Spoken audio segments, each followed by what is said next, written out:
Hey, I'm going to try and record a relatively short commentated guide on, just some Corrino basics and some rules of thumb. Some of this stuff can even apply to other factions, but not always. I haven't really checked my audio settings, and it is 10 a.m., and I haven't actually gone to bed yet, so, my brain's kind of mush, but I'm going to do my best to kind of just give you a really short crash course. So first thing you want to do, and you can do this with a bunch of factions actually, is the moment the game begins, right? Just slap a second ornithopter on here, right? And get 2 units out. Now, depending on the faction you play, which 2 units you're going to be opening with varies. But, with Corrino, you can go double melee or you can go melee and ranged. I'm just going to, on this occasion, just go melee and ranged, even though normally I go double melee to start with. Okay, advisor-wise, you're basically in the current meta until the game gets updated. When Sissia is basically just, you're always going to be using her. And you have a choice between Princess Irulan and Aramsham for your second slot. They're both, I'd say, equally good. Irulan is great if you can get, a truce or 2 going at any given time. And she's also great because she further encourages people to stay friendly with you, since you can only boost their villages if you have a truce going on with them. So, like if you have a truce with one guy and you're boosting his villages, helping his economy out, which by doing so, you're also helping out your own economy because you take the investment for yourself too. That's even more incentive for him to chill with you. Whereas if somebody else doesn't want to truce with you and they're not getting the economic boost, they're not getting your free Sardaukar units at 5k hegemony, like that person's going to be at a disadvantage if those 2 factions go to war and you're just in between supporting one of them financially and militarily. It's it's not good. So in a free-for-all environment, and even in team games, can be very handy. I actually nowadays use Aramsham more often though, because militarily, if you know people are going to try and be aggressive or other stuff, or you're in an environment where maybe you're likely to be in the leads, or like all sorts of stuff, right? If you just suspect a lot of conflict, Aramsham is equally good, and he doesn't really need external influences to work correctly. You don't care if people have a truce with you or not. Like Aramsham, just from the beginning of the game to the end of it, his effect is pretty much always going to be relevant to you. So I'd say they're both equally good. I'm using Irulan because I think on easy mode when you're playing, this will just make a lot more sense. But I think I've already gone into this a bit too in-depth. I'm trying to keep this short for you. So we're opening up here. And the first thing we want to do is immediately, and I'm sure you know about this already, is you want to go recon the spice field with your first ornithopter. I'm going to actually slap this onto 1.5 times speed because that's what we normally play on. Awaiting order. And we just want to immediately find a village and begin uncovering that here. Vector. So that when our troops come out, we can instantly send them to grab the spice field, because that's most important thing we can do right now. Okay. Right, we're going to ignore that point of interest for the time being. Immediately move our scout down here. Now I'm going to pause real quick to explain something. The most efficient way to scout around your headquarters is if you leave your recon to go into an area, what they'll do is they'll automatically gravitate towards where the village is. Right, so just going to pause and send these guys over here while I explain this to you, just so we can save some time. Right, so it's going to uncover whatever's in the fog, and once it's found everything in the region, it's always going to go to the village first, which is right here. Right, you don't want it to do that, right? So you want to manually, once you know where the village is going to be roughly, right, you want to manually get it to actually investigate the places that aren't the village. Because my priority is not to uncover the village here. I don't know if I want to take this village next year. I want to know what resources this region has so that I can decide if this is the next place I'm going to annex. And if not, I'm going to skip it for now, go to this next area and go to this next area until I find, a region that has Plascrete, ideally, would be my second settle usually. I can also be checking, like, what's the wind strength here? Like, what's the... if I did unlock the village, I'd also be checking what the traits are, but that'll come later, right? Reporting for We're going to slightly move this guy back. Come in like that. Because if he's at the front, he's going to aggro the initial strike, and we don't want him to do that. Yes, Majesty. We serve the Imperium. So, little tip to you about dealing with villages efficiently is when you've got a situation like this with a melee unit and a range unit, right? And this will be much more of a factor when you're trying to do a 2 versus 3 in village attacks, where you've only got 2 melee infantry against like 3 militia on a neutral village. What you do is you grab the melee guy, you move him towards the ranged. Right? When he gets there, you tell him to target the melee again. And what this does is that now, because you're right next to this ranged infantry, and I'll make this a bit more visible for us here, right? The ranged infantry won't actually fire a range attack anymore, because he's technically melee range. He'll use the butt of his gun, and that reduces his attack by 50%. So using this method with certain factions, early game with units, you can basically like 1v2, 1v3 in some cases, you know, 2v3, and this lets you basically just more efficiently capture villages with less units. Hope that makes sense. And now we've got 2 units focus firing on this melee, and once he's dead, they'll automatically go down there. And looks like we've uncovered the 2 points of interest here with the Ornithopter. And although this is a very nice bonus to have, it's not what I need right now straight away. So we're going to move on here, and in the meantime, my second Ornithopter's out. I'm going to move him up here. And what I like to do specifically with Corrino, more than any other faction, is I like to actually get a third Ornithopter out. It's going to delay my economy, right? Because like I'm using a big chunk of my money there to do this. But the more Ornithopters I have out, and 3 is really all you need, the more I can recon, not just directly around my HQ, but I want to recon the villages also connected to these villages, right? Because I need to, before I hit 5k hegemony, figure out where the fuck am I going to put that second headquarters, ideally, if I can. Right, so that's the plan. We're going to build a third one here while we chill. Order. On watch. And again, we know that's where the village is, because that's where the rocks are. We're going to ignore that. Come up here. Copy. Investigate that point of interest. Ignore that. Investigate that point of interest.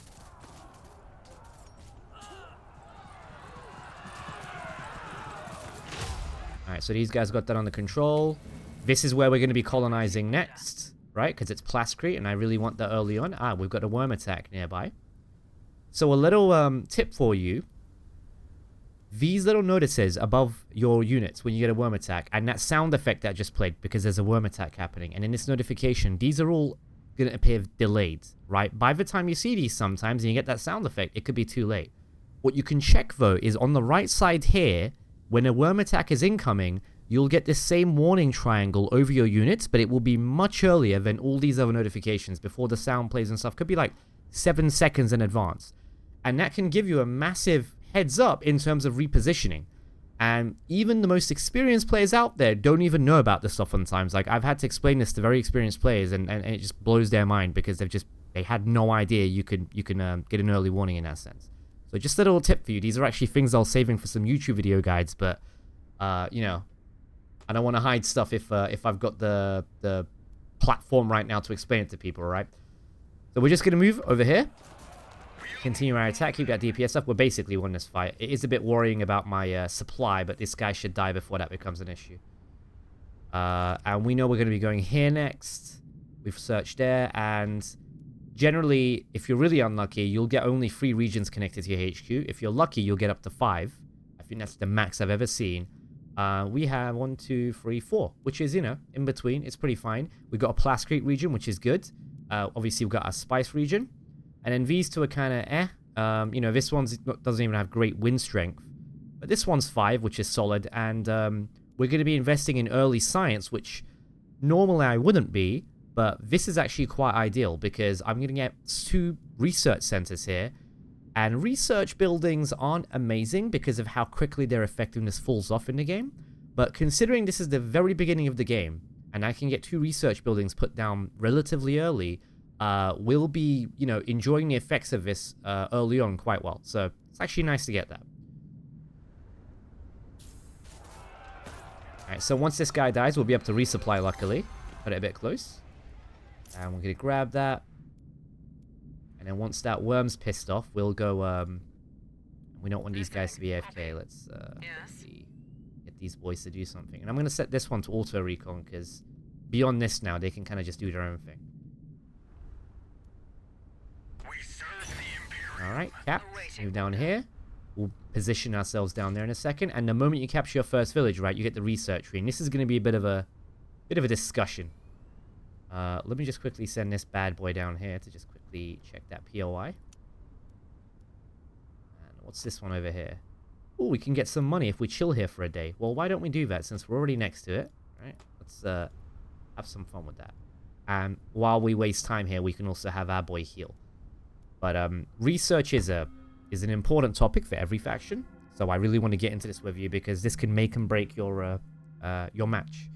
And first of all, I'll start by saying, because this is a 4X game and not like a traditional RTS game, your tech tree pathing is going to really vary based on what's happening. So like oftentimes you look at, you start a match, you scout around, right? You look at what's around you, and based on, what's happening, you're probably going to alter this. It could be as simple as, there's a smuggler player in the match, like right now. Oh, I realize the smuggler player is actually neighboring me, right? So that's going to tell me that I'd probably want to tech into military earlier than usual, because smugglers are strongest early game, and their strength falls off late game. Corrino, on the other hand, struggles the most early game, and they're quite powerful late game. So if I'm neighboring a smuggler player, it's in his advantage to attack me, both because he's at his strongest and I'm at my weakest at this point in the game. So I'd want to invest in some military early on in terms of research and other stuff to make sure that I can, hold out on such an attack. Right, so, but, we're going to look at a more generalized strategy here for research. And pretty much the first thing you're going to research in the current meta of the game is going to be Megalopolis, right? This is just basically, like a no-brainer. It's essential. This is always the first tech you get. Beyond this, it can be up to debate what we're going to grab, but this is always, you're grabbing this. When we check the villages nearby, and we look at their traits, right? We've got plus 10% resources from pillaging a village. Well, that's not really any good for me right now. And plus 10 resource reduction in this region, which, that's good because this is our spice region, so that helps. The first trait, not particularly useful for us, and we're not going to be pillaging too much, to be quite honest. So that's not great, but at least the second one can do something for us. So we're going to slap down our refinery as soon as possible, of course. And we're going to check the trait here. Agent recruitment, 5% plascrete production of Solari, which is good because we're going to be actually building 2 plascrete production places here. So, and we get a bonus to it. So that's going to be, a little bit of a cherry on top for our Solari output. Nothing crazy, but it helps. Right, so he's going to be handling that. And once we've grabbed this, judging by the traits, I'm not going to be in a super rush to grab this straight away, just because the traits so far in the villages aren't crazy. But statistically, more often than not, you are going to run into one village nearby that's connected to your HQ that's going to have good traits, like both traits are solid. So, it's a safe bet to grab Imperial Administration to take advantage of stacking traits as much as possible. But just to get an earlier economy going, I'm actually going to grab water trade first, right, to get me that +1 Solari per positive water. And plus, my Solari upkeep on my villages and my military units is lowered as well. So we'll grab this, right? And once these have researched, we can move towards Imperial Administration. Okay? And that's going to be my economy. So speaking of how we dictate what we're going to research, right, for the tech tree, if I scouted around and I found a region that gives me 100% bonus to fuel cell output, right? And then I found another region connected to my HQ here, which also had the same bonus. Well, I've got a very good incentive to actually tech down the economy tree to get energy markets, because then I get plus 20% fuel cell output and plus 2 Solari per fuel cell, right? And that's going to be a really nice early economy for me. But, it doesn't look like we're going to have that kind of luck with fuel cells. So generally speaking, more often than not, you're going to be taking down to water trade because this is just a much more consistent and reliable and versatile method of income. Right, so we unpause, we let this do its thing. Gonna grab this for some early income. I don't need influence too badly right now, but I would very much like whatever Solari I can get, particularly because I just built, an extra Ornithopter, and that Solari is basically gonna cover the cost of the Ornithopter I just grabbed. We serve the That's a nice bonus. There we go. Resolve. We are listening, Majesty. Listening. And we're going to auto recon with this. We are ready. Move these two down here. I need 63 authority, and I'm at 41 right now, which kind of sucks because I have to wait a bit to grab this next area. That's kind of actually unusual, but I just think it's because our initial spice area is a little bit further away than we'd like. And in a PvP environment, by the way, right, like it's really nice when your HQ happens to be in anti-air defense range of your spice village. Because in a PvP environment, since you're generally just going to be having like one spice region, maybe two max as Corrino, being able to protect the one place that lets you pay your spice income naturally through your headquarters building is really clutch. And sometimes it's very much worth getting, and this is debatable, like, because it's depending on who you are. Some people swear by this and some people don't use it because it's, you know, they feel like it's not worth the time it takes to research. You could have been grabbing something else with this time. But the plus 50% airfield and HQ attack range can come in really clutch, where, you know, there's a couple of villages nearby, but just not near enough for your base attack range, and that tech might just increase your range up to here, where you can suddenly get multiple nearby neighboring villages in range of protection. And that could be worth the investment, especially in a PvP environment. Against AI, honestly, nobody should be coming into, like, that vicinity easily and being trouble for you. So, like, it's not an issue. But in PvP, combat's a lot more intense, and so it's definitely worth accounting for that and planning around it if it feels like it's going to help you. We also have another place here. So once that first agent's available, soon enough, right, we're going to grab this, or we can actually spend 500 to get an authority boost, but I don't know if that's worth it. I mean, it kind of is, because we're unusually delayed on authority right now, and I don't know if I want to wait for that. But if I do wait, I can get some Solari income. So I think we will wait. I'm not in that big of a rush, and we might actually get a bit lucky with these. No. So we'll wait a bit. And while we wait, we'll actually begin our attack, just to save some time. Because I can still chill here once we've taken the village until I get the annexation points.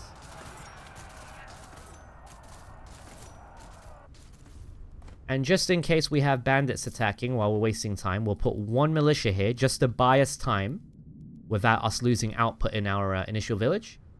Our refinery's almost done. I'm going to pause here. So you always want to put auto recall on, because it is just not worth faffing about with this manually when you're multitasking with all sorts of other stuff. And smack deploy, and that's it. You're done. And we discussed this earlier, right, in my comment to you about how you're going to be using a slider here. And I'm going to wait for this guy to get over there so we can look at that. Now, we can be extra cheeky if we wanted and pull this guy back. And what will happen is he'll get baited into... Oh, we got a worm attack coming in. That's not ideal. We get baited into range of our... Yes, Majesty. And he's dead. Right, we're going to chill here, bro, because that worm kind of popped out of nowhere. There we go. Right, so now that he's in position and he's grabbing the spice, if we open up our spice report, we can see, right, all three of these factions are expected to grant me 80 spice, and they're all going to meet their spice demands, because unless one of these guys is getting heavily attacked to the point where they literally, like, they have no spice income coming in because the enemy's just, like, you know, at their doorstep destroying all their spice refineries and stuff, they will always pay. It's in their interest to pay, because if I miss a payment because they missed a payment, well, you know, we're both getting screwed over. It's not just me. There are some niche examples where, you know, situations where an enemy can intentionally miss a payment to screw you over. But this is only really going to happen in high-level PvP games. Most people are not going to be fucking around with something like that. So you can see, I'm going to meet my spice payment, but even then, right, I'm going to jack this up all the way up to the purple, right? Because if I lower it, it means I'm basically selling all the spice. And if I max this out, it means I'm not selling any of it onto the chome market. I'm actually stockpiling all. So we're going to end up with 672 in 13 days, right? You know, more than enough to meet the demand. And I'm still plus 31 Solarian. So, like, if I left it at the default amount, which is here, I'm only getting, like, an extra 20-something a day, which I don't really, you know, that's not life or death for me. It's not that important. So you're better safe than sorry. Jack this up. And if anything, early on is the only time I'd honestly say you can justify keeping this at the mid, where you'll still make the spice supply comfortably, unless you get incredibly unlucky. And you can maybe eke out a little bit extra Solari, but genuinely, like, even on, like, insane AI difficulty, I do not need to, you know, like, scavenge for every little bit of Solari like that. Like, play it safe, keep this on max, right? Because this is not your form of income. This is just a way for you to pay the tax to keep the guild off your back. Right, so we've got that sorted, and I hope that makes sense. We're going to save manpower for the time being. I don't really need to get an extra Corrino harvester, because once again, like, we're going to meet the spice requirement. We don't really need extra spice output right now by getting this. So we'll save that manpower, because it's going to be much more useful for other things, like, you know, maxing out our militia on these early places to make sure I don't have to keep running around. Alright, also, since we've finished building our refinery here, I'd actually really like to check that POI out, because I don't know why it's not, we didn't grab that earlier. But the wind strength here is pretty bad, unfortunately, so I'm probably not going to build wind farms here. Just because it's kind of meh. Instead, I think I'll make plasticrete factories, even though I'm also planning to make some here. It doesn't hurt to have more than 300 income, because when we hit 5k hegemony, we're going to have our economy building up, which requires 300 upkeep on plasticrete. So having a bit extra is always beneficial, and plus we can sell our extra plasticrete to these guys, hopefully, early on to get a bit of extra money. So, yeah, we'll slap one of these down. Grab this village. 63. Still going to be a while before we get the authority. And that's one of the downsides, sadly, of playing Corrino, is our authority output isn't, you know, it's not the best. But it pays off in dividends mid to late game. When we start establishing ourselves, it's going to be great. And I'm just looking around at these things, trying to figure out, like, which of these I'd like to grab. And honestly, like, I probably should have grabbed this to get the authority up quickly. I just didn't want to spend 500 Solari to do so. It's a bit of a steep asking price, quite frankly.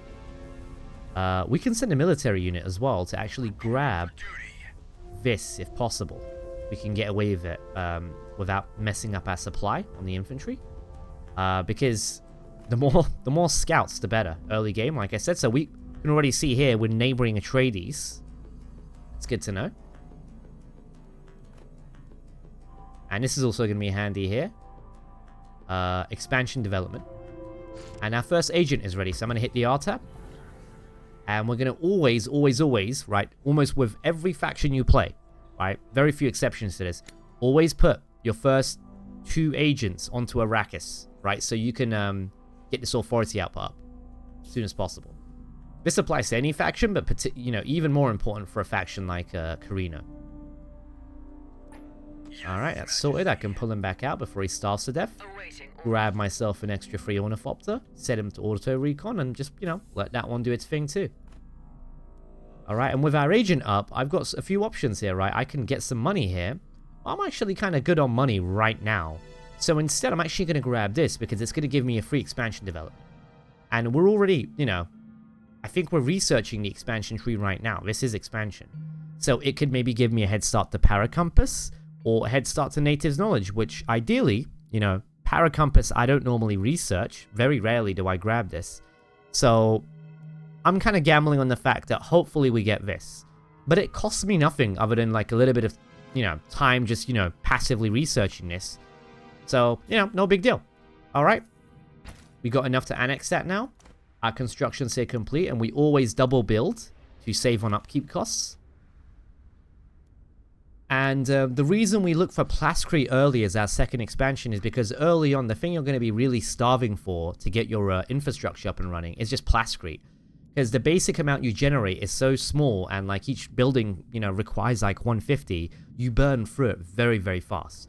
So finding a plasticrete region like this, giving you 100% production output, and you build 2 plasticrete buildings, like that, this, if you weren't building the 5k hegemony economy building, this plasticrete would basically be good for you for the entire match from start to finish. But because we build that economy building, it's not going to be enough. So we like to have a bit of extra plasticrete in some other villages just to top it off and, you know, like help out with that. So what was our village bonuses here? Aha, plascrete, yes. And agent recruitment speed is not something we need, but it's also, I'm not going to say no to that. It's actually handy in its own way. So again, real quick, 1 militia here, and then plascrete. Right, and since we're also unlucky in both these regions we've captured, right, the wind strength is 2. Not great for wind output, but the next place I'll cap, which will probably be here, we actually get a bonus to economy buildings as well, and it's 5 wind strength, so that's actually pretty cool. Oh, we've got another spice region nearby. So what I normally do when I find a spice region like this is I actually slap my second base in it, because normally I don't really need a second spice region. So it's one of the safer places to overtake with your second headquarters. The only issue with doing that right here would be, this is the edge of the map, so I already have like 1 missing connected region to my headquarters, but I do have the luxury of being connected to this, which is also connected to this base, which means that I get double benefits from, like, it will stack twice from the headquarters neighboring this village, which is great. We get this benefit here as well, depending on what resource we're going to get here, but processing plant. Okay, that's useful. We can definitely make use of that. Yeah, I think I might just slap the second HQ here. The other benefit here is that because it's going to be right here, these guys can somewhat cover each other. Unfortunately, just because of the distance to the other village here and the village over here, this HQ is not really going to be protecting anything within its AA range. So we could still continue scouting and see what else we find. You know, seeing as I don't need research as a super critical thing, I could also sap the second HQ here, and it could also help cover Asta, and also be in range to cover this, which is a unique region. That gives me even more plascrete. What a bonus. So I'm almost tempted to not even invest in plascrete here too much, or I might later on delete these plascrete buildings and replace them with something else, and just put the crap plascrete here, because I'm going to get a bonus here. That's going to be a lot of plascrete. More than I'll ever need. And I said I'd make this a short video, and I'm clearly not, because none of this is planned. I'm just kind of making it up as I go in terms of the script here, so I apologize if it's incredibly boring to listen to me go on about all this stuff. But I'm hoping that, you know, this is stuff I wish people told me. When you watch YouTube videos, you know, of people playing, they don't really explain what they're doing and why they're doing these things. So I'm hoping that this helps. We are listening, Majesty. Listening. Copy. Alright, another spice region here. That's On the interesting. move. And you can see these 4 ornithopters are doing a great job. Just, you know, let me know what's up. And I'm definitely going to go and grab that authority from that thing, because Jesus Christ, for whatever reason, Imperium. It's an honor, Majesty. I'm having a horrendous go of, there we go. You don't even have to set infantry to that one. Having an horrendous time with, authority for once. Like, normally it's not this slow for me. I don't know what's... I'm sure something's causing it, and I'm just too sleep deprived to notice, but, yeah, really weird. So, once we capture the next village, we're going to have 0 water, and we have an attack coming in here, but no biggie. Going to move this guy down here. I'm just going to continue building while I'm at it too, because one guy's not a threat. And again, this is just to buy time. If I didn't have this one militia here, this guy would come here, begin pillaging, or, you know, basically disable the village, and that disables all of my resource output until I can kill him. So by having this militia here to kind of deny that possibility, this just buys me time early game to kind of stop someone from shutting down my income for the time being.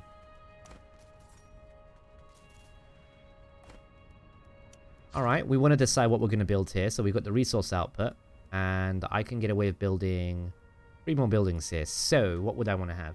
2 of those slots is going to likely be dedicated to the investment office. So then the question becomes, what else am I putting there? And I could probably, because this is going to be my spice refinery, I might want to put my 5k hegemony economy building here. So we're not going to build anything else here for the time being, just because we've already planned out the 3 things we're going to fill out the last 3 slots with.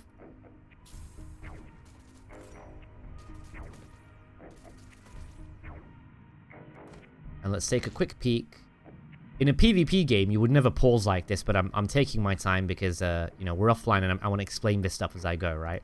So we get +3 Solari per military building, so this will be a great place to take, and then to slap down my recruitment officers, because I sorely need to get my manpower increased so that I can actually have a few more conscripts out in the field at once.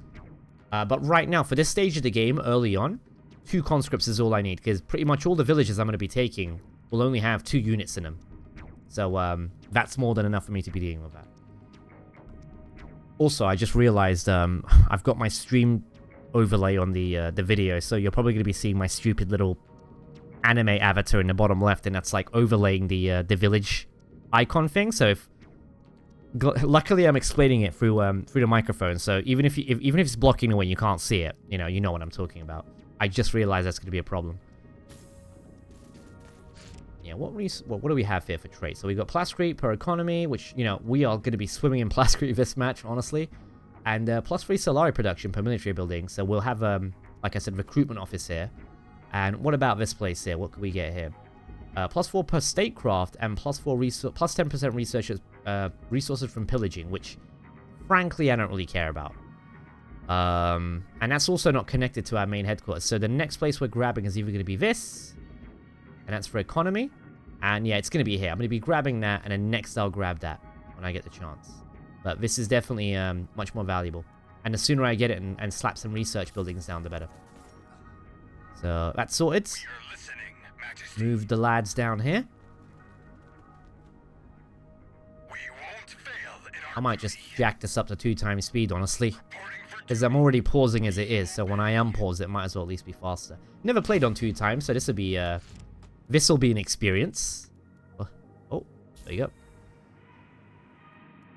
And I'm sitting on a decent amount of spare manpower now, so I will actually double up on my militia. And again, we're going to slap this guy onto Arrakis so we can further increase my authority. Voting is in now.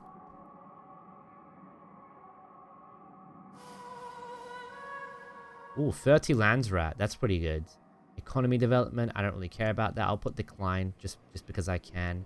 Military development, I'm not planning to invest in military anytime immediately, so I'm also not too interested in that. What I do want is this 30 lands rat, because the sooner I get up to 300, the sooner I get an extra 100 max influence capacity.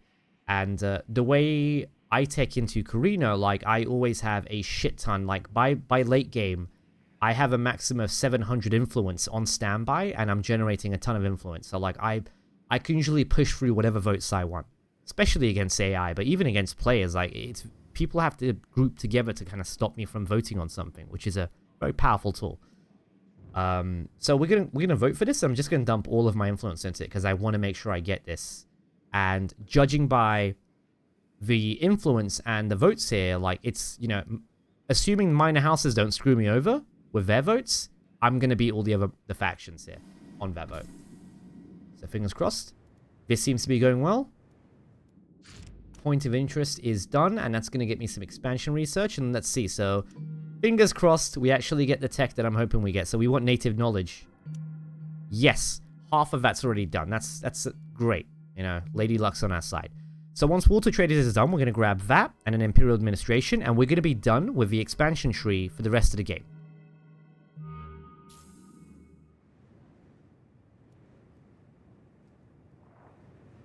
Just keeping an eye on this, because especially on 2x speed, which I've never really normally played on before, I don't want to suddenly look away and then come back and realize I lost the unit. Like, early on, it's not the end of the world if I lose a conscript, but, you know, I'd rather not. So we just paid our first spice payment. These guys didn't come down here. Chill. I need 114. It's a ways off.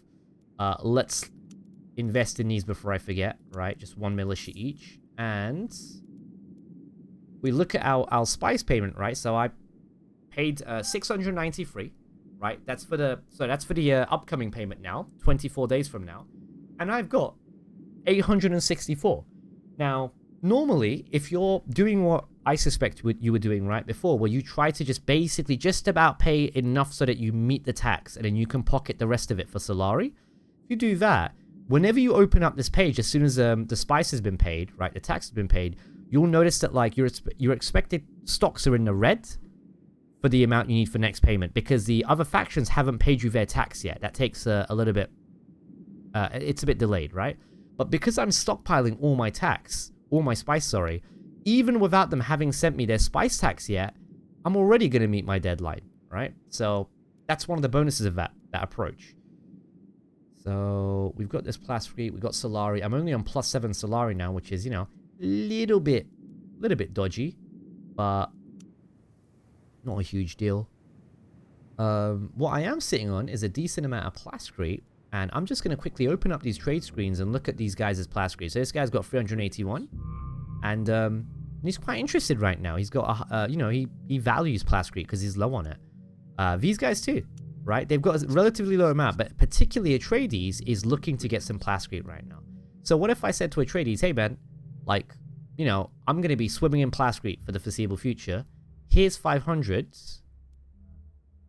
What are you willing to give to me? And generally speaking, the ratio I find, right, is with the AI, is if you give them about 1,000 Plascrete, they'll give you about roughly, give or take 100, 500 Solari. Like, so it's like half the value for them when it comes to Plascrete. And mid to late game, all the factions are practically swimming in Plascrete output. So, like, it's difficult to trade them your excess Plascrete because they're usually at 5k max anyway by that point. So early on, abusing the AI is kind of like, you know, first for Plascrete, especially as Corrino, where we can just like make insane amounts of Plascrete at the start of the game. Like nobody else really can do that. So take advantage of that. You know, get into early diplomacy, try and sell them the stuff, get some money. 300 Solari early on is great, because if I lose some units in an early fight, or if I need another Ornithopter built, right, or anything like that, this 300 is going to come in clutch for all sorts of things. All right, so we're going to send them this trade, and I'm very likely they're going to say yes to this. There you go.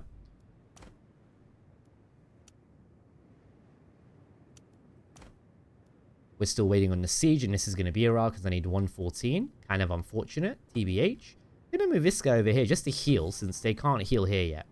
We don't have the tech for that just yet.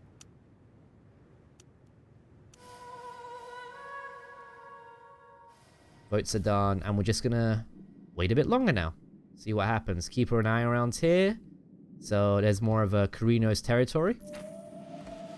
Right, and then that notification there is the other factions pay me their spice tax, and now you're going to see we're almost double in our expected stocks of spice compared to what we need. And using this method, you will just never want for spice again, right? Even when you get to the very late, like late game where you're in month 8, 9, right? Like, and you know, I'm trying to think if I've ever played a game up to month 10, and I don't think I have. Like 9 is the latest, and that's already leaving it pretty late.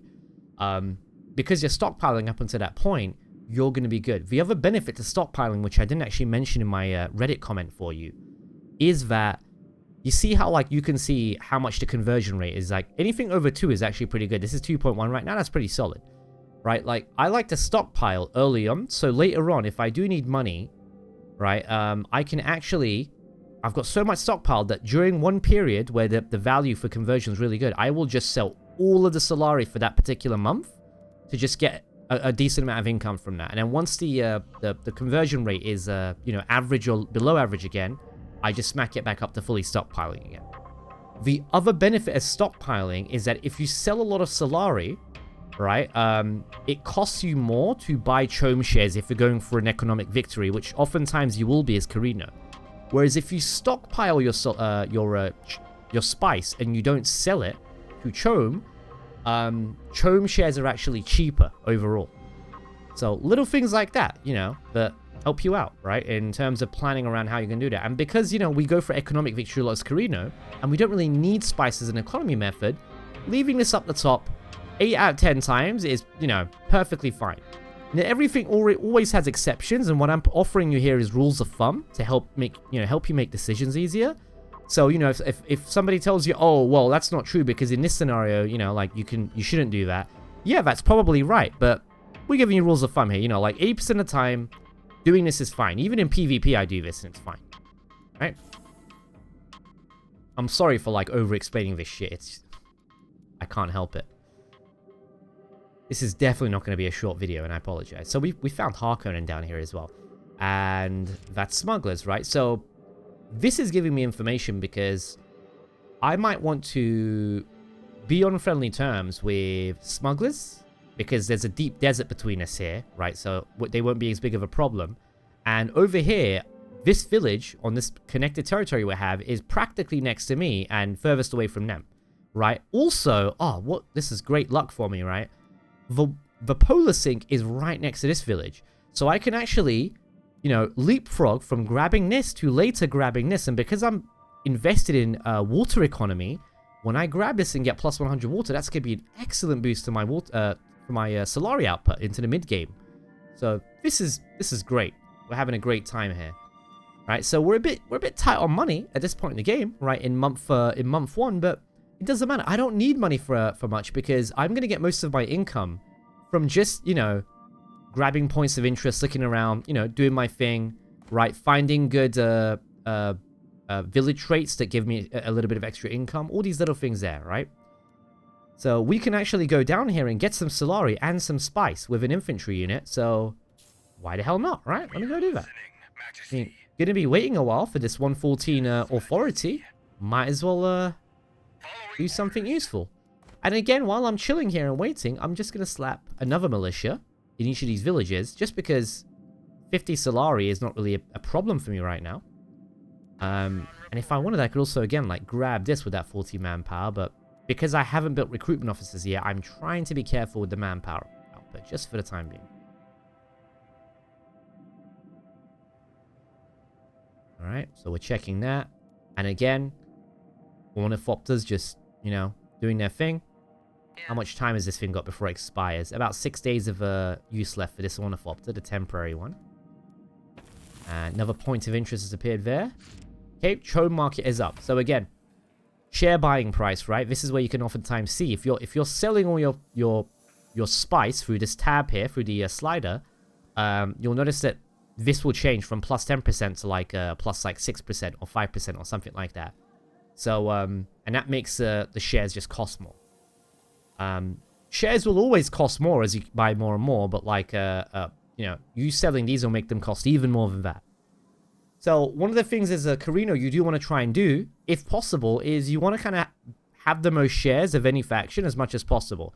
But unless you're specifically going for a Chome share victory, don't overbuy them. Just buy enough to be a few percentage over everyone else.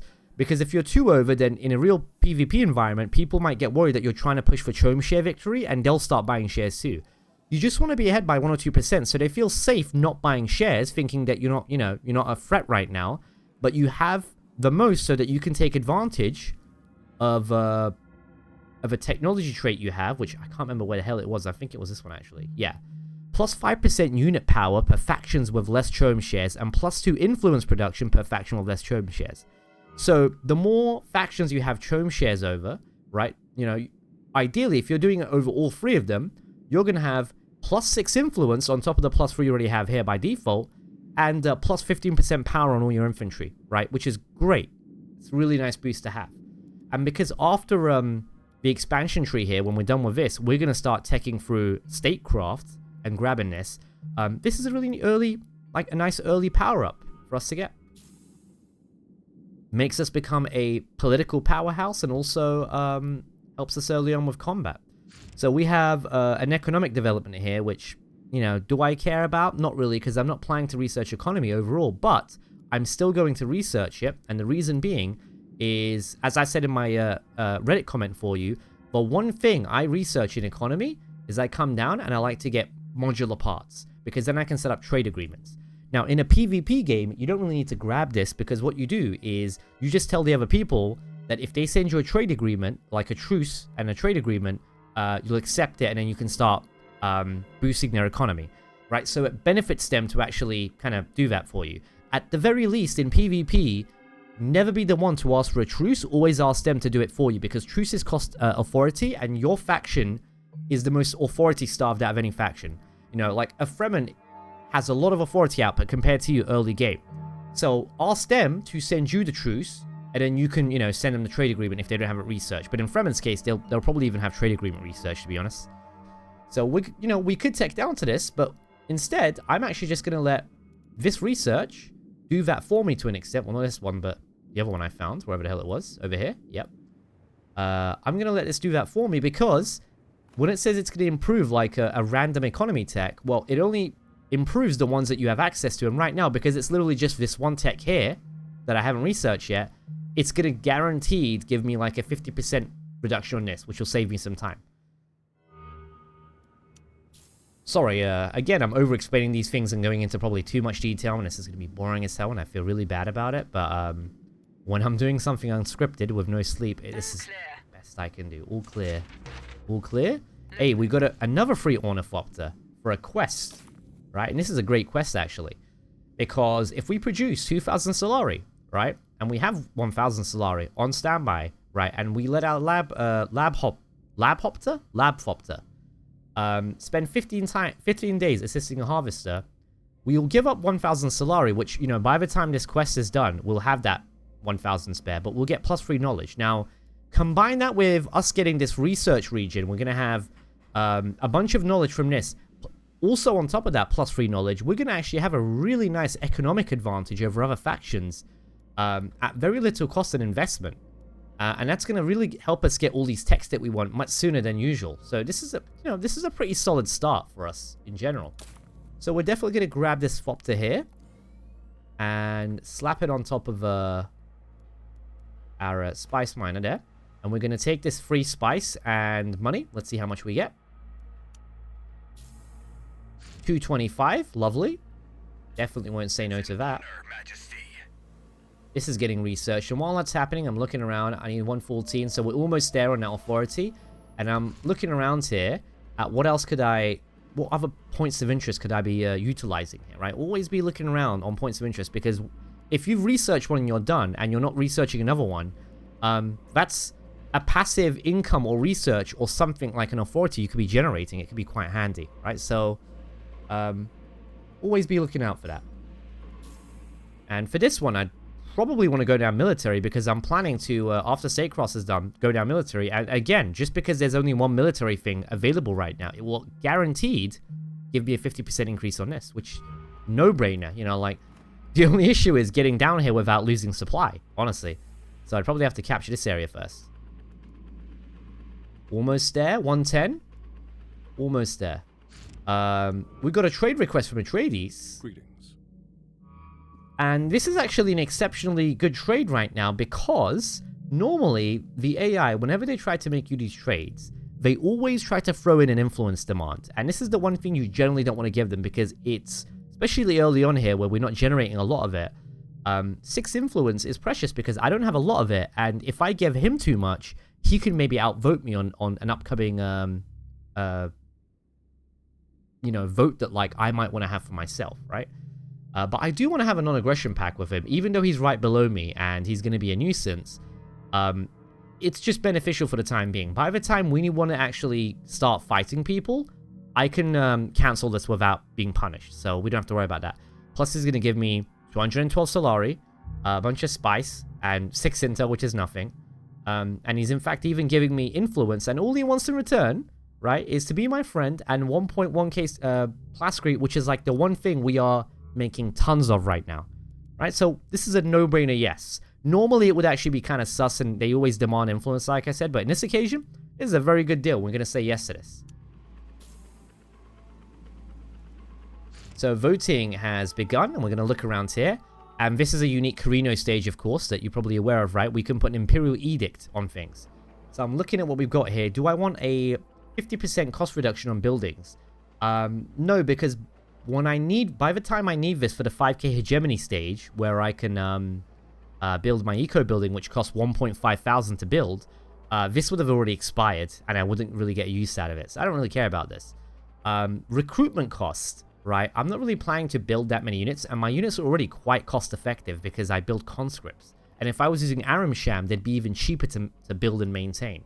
So this isn't a priority for me either. And also, this is for all factions, so it's possible that even though I don't vote for this, the other factions will vote for this and I'll still get its benefits. Now, what I want is this one here.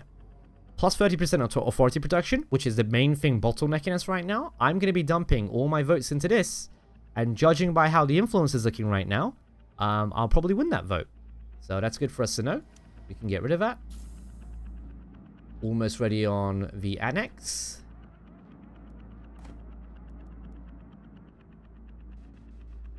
What else can I build here? I've got 2 extra slots just kind of waiting.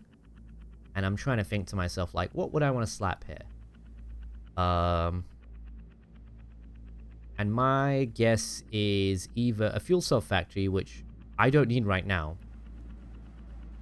Extra water, even though it's not efficient here for the wind traps. Could go for that. If I wasn't going to place 2 recruitment centers here, I could slap them here. But then again, it wouldn't hurt to have 2 here as well. Like, there's no downside to that. And I'm going to need 2 recruitment centers again, sooner or later. So, I think I'll do that. I think I'll slap 2 recruitment centers here. Just to plan ahead.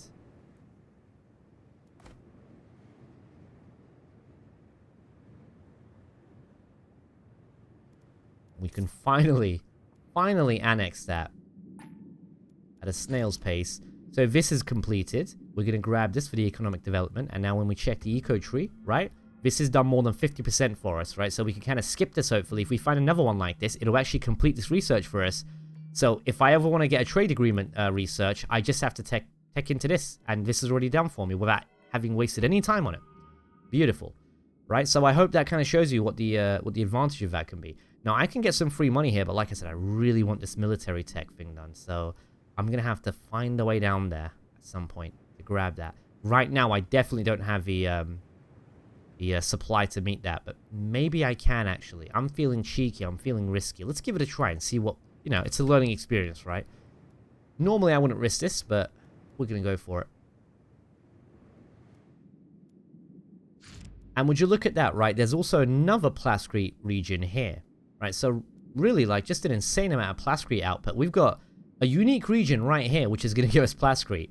Right next to that, a plascrete region, right? Doubling our plascrete. Right here, a plascrete region as well. Like, we are... I've never seen so much plascrete all in such a small concentration of space, quite frankly. It's kind of nuts. Alright, so new village controlled. And we're going to immediately slap at least 2 militia here. And we're going to also slap... the wind farms, right? Because we're sorely lacking in water right now. Infantry is running across. We're going to try and optimize that. New agents ready too, so we're going to open up the agent screen. And once you put these 2 guys in Arrakis, right, the other agents is really up to you. And right now, because I'm really suffering in Solari, like I'm like only +9, right? And manpower's not really like, it's not an issue right now, it's not urgent. And influence, definitely I'd like, but I'd like a bit of extra Solari just to account for the other buildings I'm going to be making that are going to require upkeep. So we're going to put that there for now. Okay, that's sorted, and I just reached 2,000 hegemony, which means that I can now build things in my Imperial base. Now, there are different, like, there's no one-size-fits-all for how you can lay this out and what you can build, right? Like, I actually kind of change up my strategy, and I'm still trying to find which one I like the most. But honestly, every different alternative method I've tried, it feels equally as good in its own right. So, you know, I'm going to say a big part of this boils down to personal preference. Give me a sec, I'm going to sip my coffee, which I've forgotten all about since the video started. Ice cold now.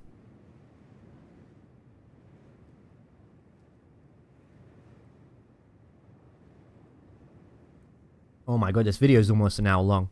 Jesus Christ. I'm going to have to try and speed this up. Oh shit. So we don't have the resources yet to build this because I'm missing Solari. Right? But that's not a problem. We can get Solari. How can we get Solari? Well, I've got a decent amount of plascrete. Let's look. He's only got 560, 1.2k, 1.2k. Looks like this guy still wants Solari. So we're going to offer you 1.5k plascrete. And let's see how much you want to give me. Want to give me 600. I don't like that trade, honestly, but... Because, you know, we were saying, like, 1,000 gets you about 500, and this guy, like, is giving me 640 for 1.5k. But, again, I'm making so much of this that I don't care. Like, it's whatever. So we're going to send him this trade request. And suddenly, because he accepts that, now I have enough to build one of my headquarters buildings, right? And this is, you know, these are the ways that we kind of optimize our early game. Because the quicker I can get off my, you know, get on my feet, right, in the early game where Corrino is the weakest and it doesn't have a strong economy established yet and all this other stuff, the sooner I can, you know, not be weak anymore and start projecting power, I guess is the word I'm looking for here. I'm so glad I didn't forget about this little guy over here while we were talking about all that. So now we're at 2k, we've done that. Building is ready, and I could either, if I had the smuggler for neighbors, right? Like, I might want to put in the one slot here a barracks, right? First of all, because barracks gives me plus 30% health on my military units and plus 30% XP, and that's clutch, right? Early game, having 30% more health, it helps with my survivability significantly. The second reason is that if I get barracks, I can actually customize the gear on these infantry, and early game, conscripts are kind of meh, but once you kit them out with a certain gear, they really become a force to be reckoned with. Especially once you get a few of these guys out in numbers, because they buff each other based on how many other friends they have nearby. But you know, we've got Atreides nearby, and I'm pretty sure, yep, we're in a truce with these guys, right? They're not really an issue for us, so we don't really need to invest in military in our headquarters. So instead, we're going to grab this because it gives me plus 25% authority reduction, which, as we know, right, we're really struggling with as Corrino. And 15% hegemony gains, which retroactively gives us all the extra hegemony. The 15% applies to all these regions we've already captured previously, but it doesn't apply to previous spice payments. So the earlier I build the admin hall, the earlier I start getting a plus 15% bonus to my hegemony income when I make a spice payment. Because in case you're not aware, the two primary ways you're going to be getting hegemony throughout a match is paying your spice tax every month and capturing new territory. Those are the two main consistent ways you get it, right? The other ways are like, you know, like you can build those buildings in certain regions that let you passively generate hegemony, and exclusive to Corrino, you can build an Emperor Monument, which we're going to be building later on, and that generates 15 hegemony per day as well, passively for you. So even though our faction can't expand as wide as other factions to win through hegemony, what we do is we basically we remain competitive enough in the hegemony race that we'll be in second or third place, and the idea is that we can generate the most passive hegemony income, even if we can't expand the quickest. So the idea is that if we can just slow others down and take away their expansions, we will eventually outpace them and pull out in first place because we're just constantly generating that hegemony in the background while all that's happening. Right, so that's kind of like the reasoning behind that. Okay, and... Is my vicinity in there? Let me just... What was that? There we go. It's like, why is that enabled? So instead, yeah, we're going to definitely grab Admin Hall for our first one. And that's going to give us a statecraft research speed increase as well. And since we've got the stuff researching in statecraft, that's actually going to come in really handy for us to make this go along faster so we can move on to our military tree, last but not least, next, right? Oh, another very, very meta and incredibly powerful research for every faction other than smugglers who don't have access to it is political stance, which is another reason why there are two reasons why after you've done this expansion tree like this, and oh my god, oh, I thought I messed up there. I thought I left this half researched and moved on here, but I haven't. Like, this is still researching, and then we're doing this. Okay, fine. Panicked there for a second. So once this is done, right, the reason why we move on to this next is because, first of all, outrageous wealth just gives us a massive bonus, but also, while we're here, we also just tech these 2 extra techs down here to get political stance, and this gives me 3 extra infantry, military units, at no upkeep cost, right? Cost me nothing. And plus I unlock the embassy, which I can build to get Landsrat standing sooner, which is very handy for me, right? So, you know, handy, and also, and you can also get political agreements through this, but I have never, I think, bothered making a political agreement with anyone ever in the game so far. It's not useless, it's kind of niche.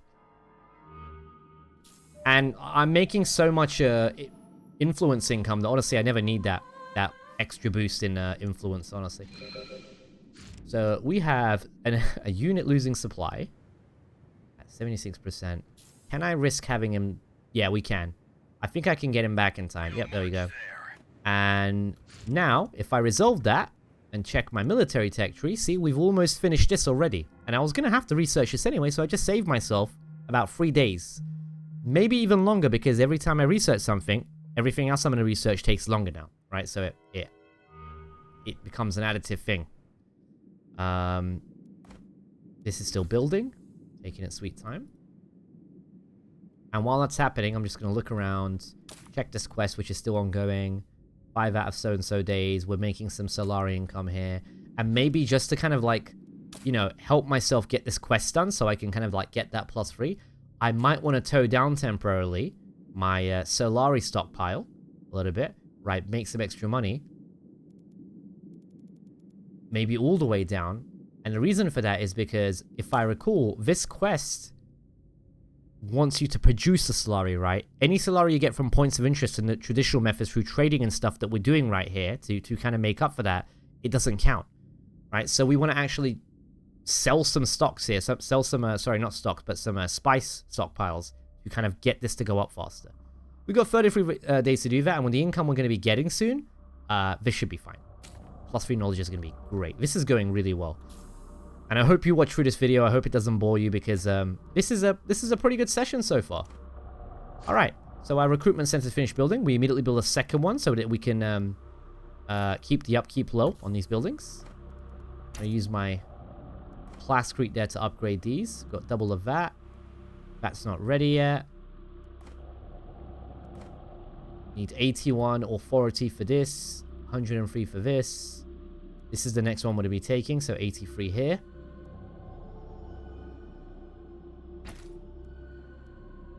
Okay, building complete down here. Another water. Production building.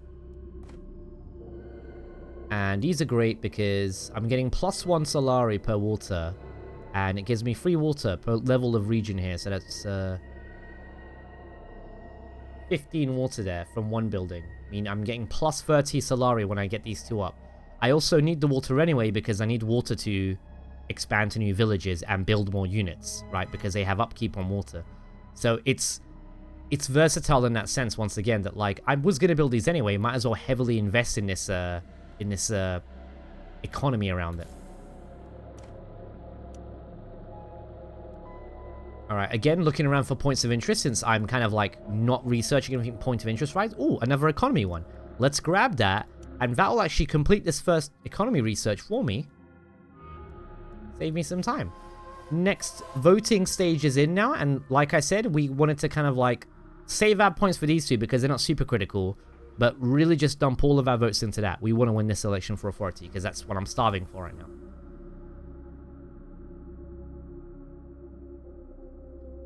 And again, just keeping an eye out, looking around. I might at some point... Oh, I just saw a worm attack coming around here. And luckily... See that? So, before the sound effect played, I noticed down here on the icon, there was going to be a worm attack. So, kind of pulled out.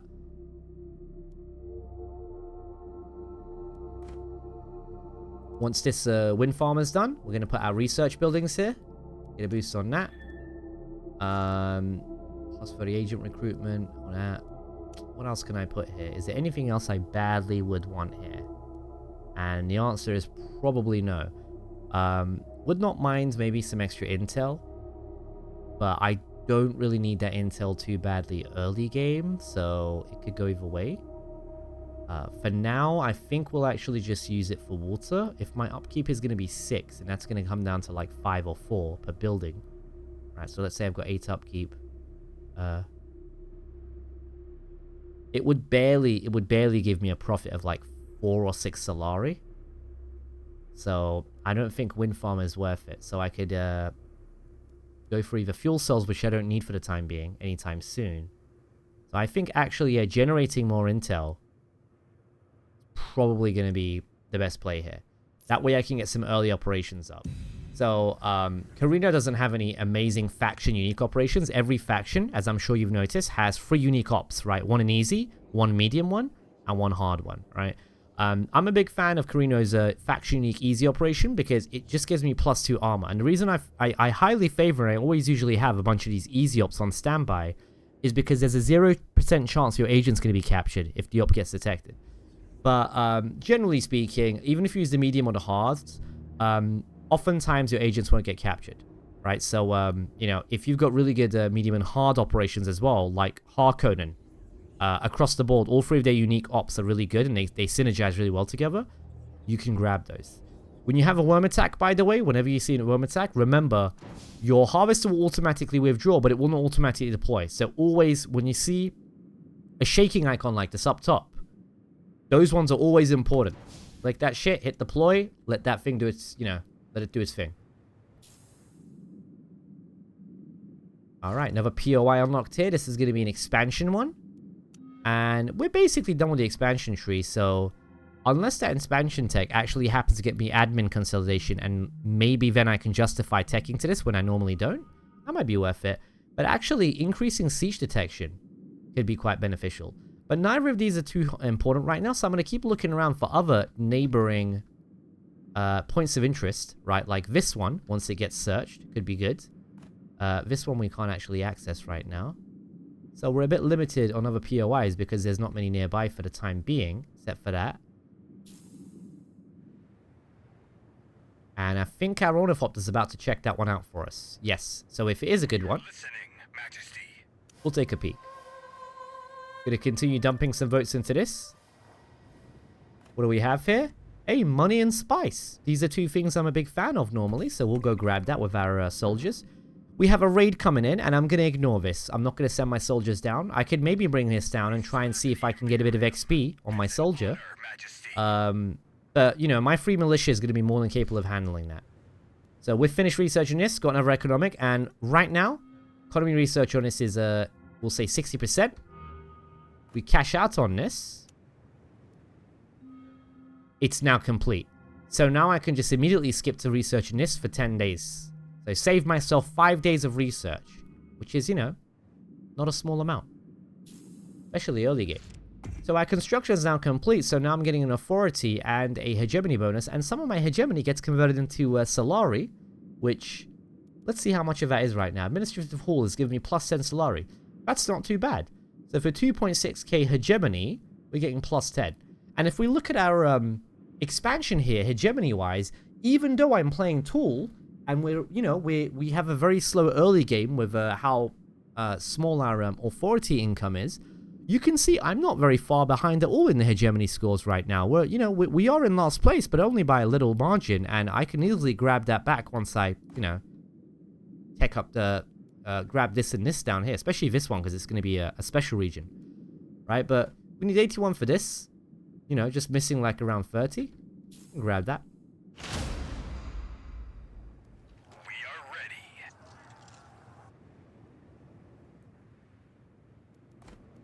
This is finished, and we're going to build our research centers here now.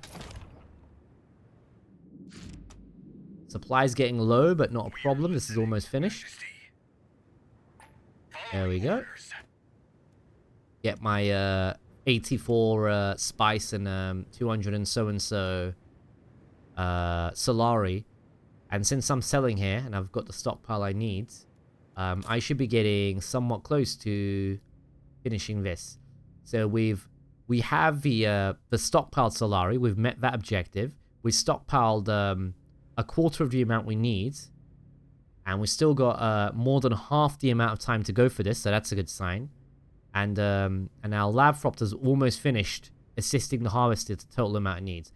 I normally don't go for this one because it's way too much effort. Like, you know, going around and trying to find all the special regions, and it requires too much micro, it requires too much of your attention at a stage in the game where you should be focusing on other important things. So that's why I'm just ignoring that for the time being.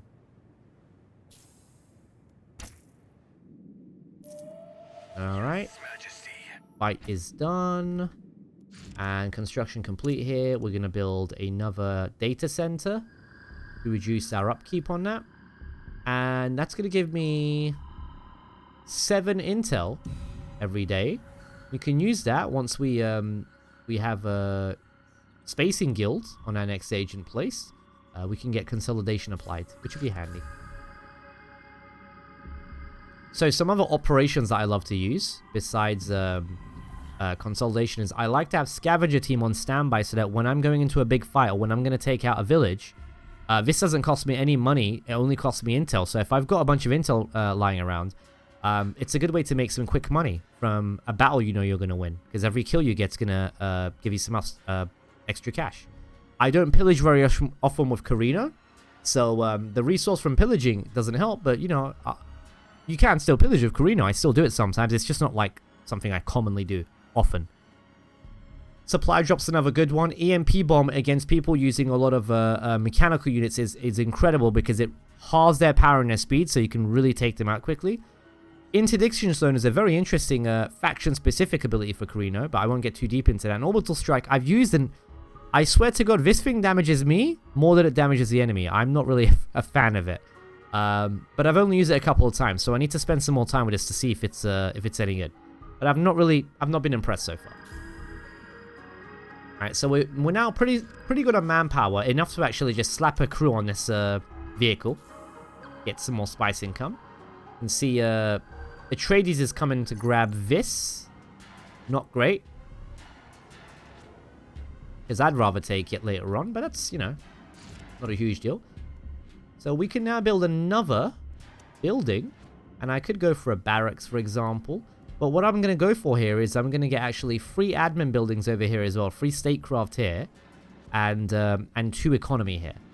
And the reason why is Tier 3 statecraft is going to give me plus 200 influence. Not plus 100, but plus 200. Tier 1 statecraft here is going to give me plus 60% statecraft research speed.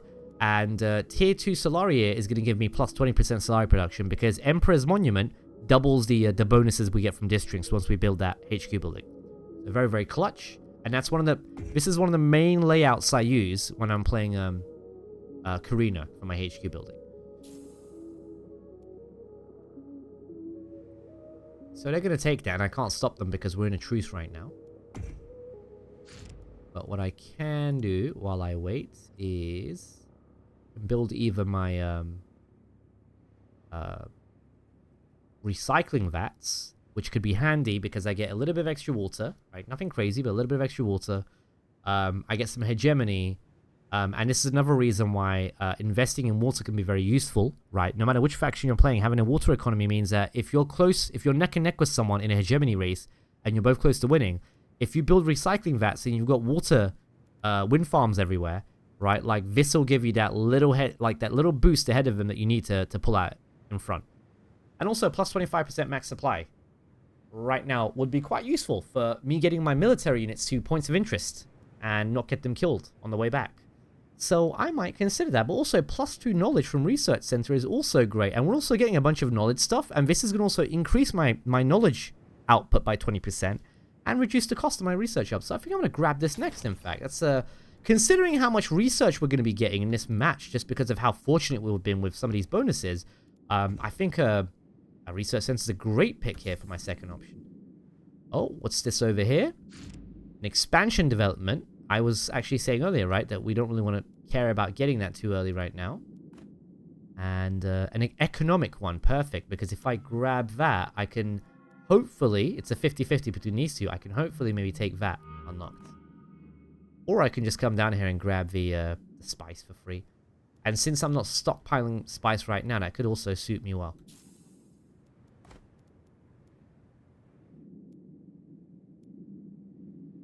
Hanging around. Okay, we're almost halfway on this, which is great. Harkonnen wants to give me 700 for 2,000 Plascrete. And again, like, I'm 1,000 away from hitting the cap, so if he wants to do that, sure. In fact, let's have an experiment here, right? So this is how much he's offering, right? 1.9k for 700 Solari.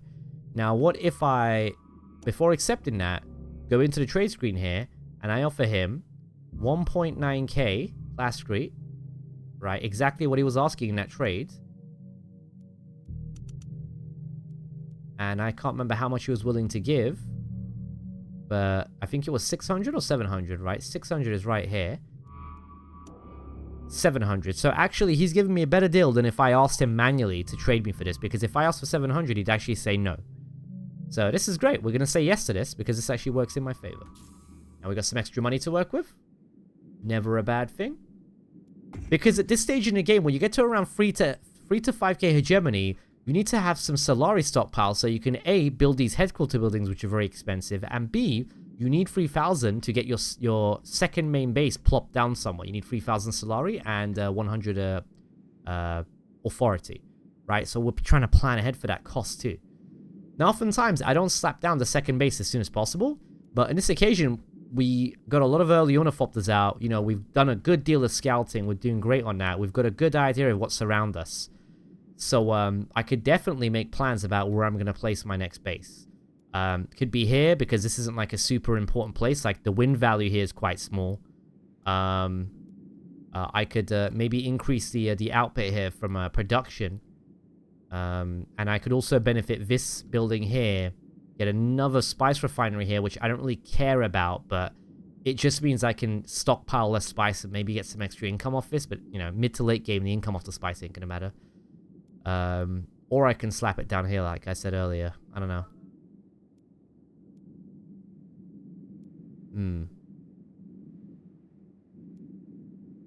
Probably will just put it here, to be honest. Then I can grab these. Even if I can't defend them, it's highly unlikely I'm going to get attacked around here to have to deal with that. So, yeah, we'll grab those. Alright, so. Paid my spice to the guild fee, and now the next payment I don't have enough for. But that's okay, because we're still waiting for the payment from the other factions to come through before we have to worry about that being too low.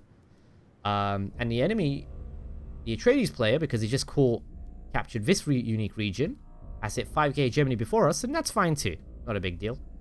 Let's check out Chom shares here, and it looks like we're good on this front. We're still in the lead on Chom shares, luckily. Gonna make sure this is queued up. And we're making good progress on this. Everything's going well. Make sure our ratio here is still good. It's not as good as it was last time, and it's only going to get worse in the next payment. It's going to drop down to 1.7, so we're definitely going to be stockpiling our spice next season just because this is not really worth selling for. I'm going to have to BRB for a second.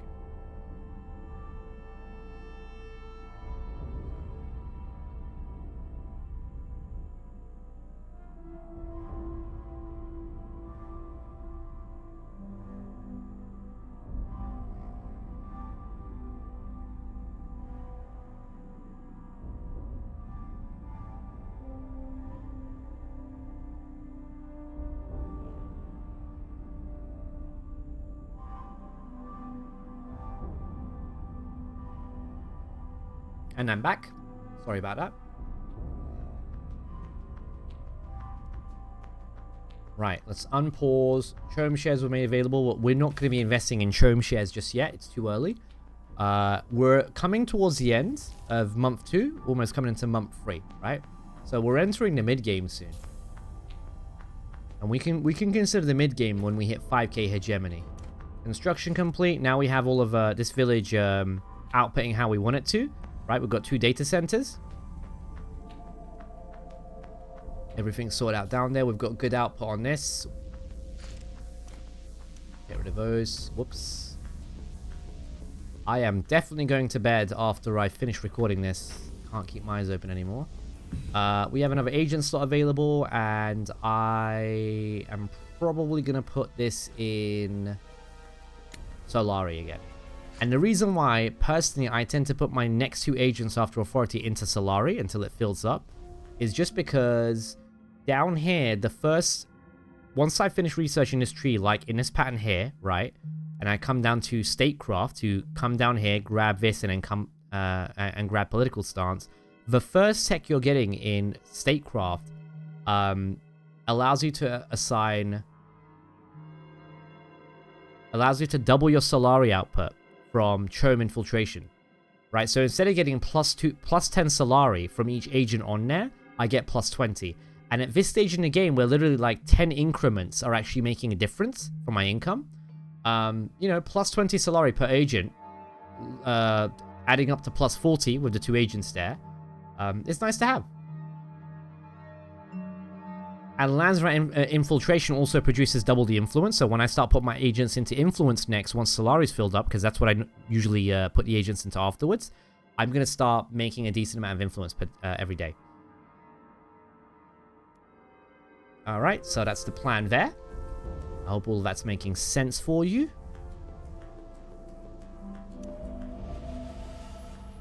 And since I'm sitting on 100 intel here, I might grab this just so we can make some extra money from a fight down the line, you know, just have it on standby.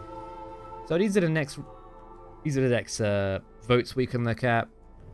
Military development speed slows down for all factions. Solari per control village for all factions. Considering we control the least villages, if we did apply this to everyone, we'd probably take the smallest hit out of this. Minus 30% influence production for the affected faction. I don't like that. None of these interest me, so I'm basically going to save influence for this particular voting season. I might waste 30 influence to basically apply an edict on this so it becomes all factions. That way nobody tries to vote me onto this and mess up my influence gain. But I don't even have the influence to actually vote for this right now, so we're just going to leave it as is. Or instead what I can do is actually put my free votes into this just so I can hopefully not get voted into it. But no guarantee on that. Check my buffs here. Recruitment costs are cheaper and I've got higher authority production. Okay, cool. And we know that I have enough for this and I can grab that. And I was thinking about plopping down the next base there. But that still keeps the question of where to grab next. This would have been nice if it wasn't so expensive to grab. But I'd still want to expand here. Regardless. It's also got really good... well, not really good, but it's got pretty solid traits.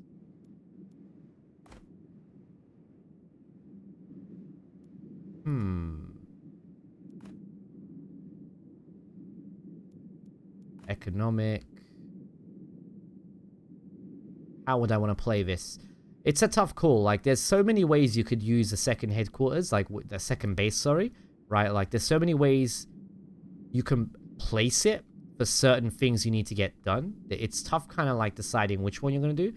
Like, placing it is probably what I wanted to do, but I need to actually grab some regions in the meantime to hit 5k so I can actually place it there. Otherwise, what's the point? So actually, what I'm going to have to do for now is grab this just because it's affordable. Just to get my hegemony up, and then I'll put the HQ here anyway. Really hope you can't hear my neighbor hammering right now in the background. We are ready. We'll march there. On the Alright, we're going to try and push these guys. Alright, and then move our units close like this to keep this guy in melee range so he loses half his damage, and that just helps with my survivability. Alright, we keep looking around. This is almost done. We're at 1.5k. And we've got 16 days to finish it. So we've definitely got enough time. My only risk now of failing this quest is just forgetting to hand it in once I've completed it. Literally, like, that is the only risk. And that could very, very realistically happen because I'm forgetful and I'm sleep deprived. But hopefully we won't do that. Keep an eye on this. I don't know if the other factions have paid their tax to me yet. If they have, I missed it. Let me just check here. Considering there's 19 days to go, I think they have paid their tax and I'm still low. So what we're going to do is we're actually going to this up a bit. Right, but we don't want to make the mistake of having it too low. So I'm going to put it up to this where I'm getting 96 per turn. Because at the rate I'm at right now, I'll still be able to make this payment in time, I believe. So no big deal. Capture this.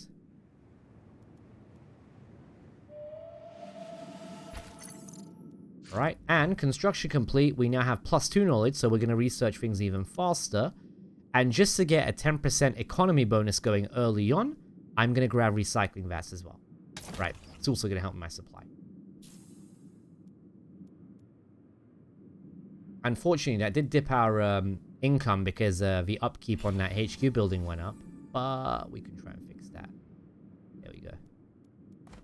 Right, slap some militia here. Actually, not really much point in reality. Let's refund that. And weirdly enough, I just noticed you don't get the full refund. Or do I? 25? I think you do, actually. Yeah, you do. I could build some things here, but honestly not worth the resources because I'm going to slap the HQ down once I get a chance. What I can do is, now that I own this territory, I can actually get close here and grab these things if I want to. So, because I was saying how I'm cutting the spice a bit close, and in case something goes wrong with my harvester, like a worm attack or something, we don't want to like play it too close to the chest. We're actually going to go with our infantry here and grab that. And what's that option here? For 80 spice, I can do that, or I can get some mercenaries. I'd like some mercenaries for free, but I'm not in a rush to get them. So we're going to keep looking around. What's this one here? Increase siege detection, or get some... well, I'm almost at cap on plascrete again. Let's see if anyone wants to buy some plascrete off me. 3.2k, you've got 1.6k. You've got 1.1k. So you've got the least amount. And you've also got around the same amount of money as the other guy. So we're gonna offer you 1,000. And how much would you give me for that? You'll give me 340. Well, that's 1,000 plasticrete I definitely don't need, so I'm gonna sell that. And then I'm gonna go to these dudes and do the same thing, right? I'm gonna offer them 1,000. And I'll see how much they're willing to give me. 320. Fine with that. Right? Every little helps. Follow through. And then both can accept that, right? And that's taking me back up to 1.4k, which means that soon, when this finishes building, I can afford to build my next building, right? Like it's on standby. Or once I'm at 5k hegemony, I can afford to actually slap the base down.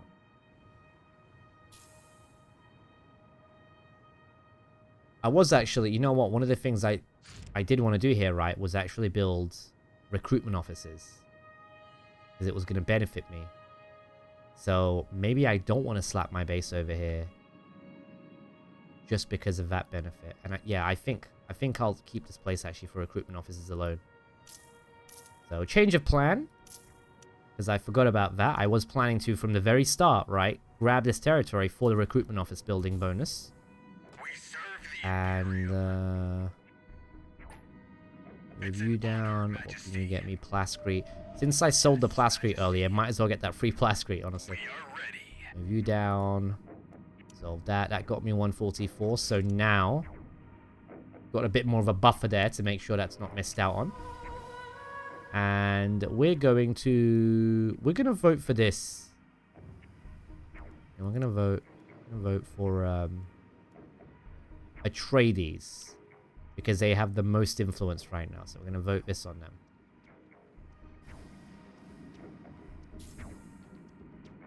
We serve the Imperium. Technically, these are actually neighboring me. So I could get some free Solari here. Or some free intel. And I'll take both. One after the other. So we'll start with the free money. Just so I can hit 1.5k quickly. And the quest is finished. We're going to lose 1,000 of our money, so it's a good thing I handed this in, because otherwise, I could have been low on money, and then the quest timer runs out. So we're going to get plus 3 knowledge for free, and now I'm at 14 knowledge, which is great at this point in the game. That's awesome. Awesome, awesome, awesome. We're going to be banging through research at this point, and then once these outrageous wealth is done, I'm going to grab political stance, and then once we're done with that, we're just going to be doing the military tree pretty much exclusively. Before I start military, though, I might, you know, thanks to my luck grabbing some of these, I might actually take the time to research modular parts. It's 6 days. It's not the end of the world. Worth grabbing. And since we're sitting on spare resources like this, I will also grab some extra infantry now.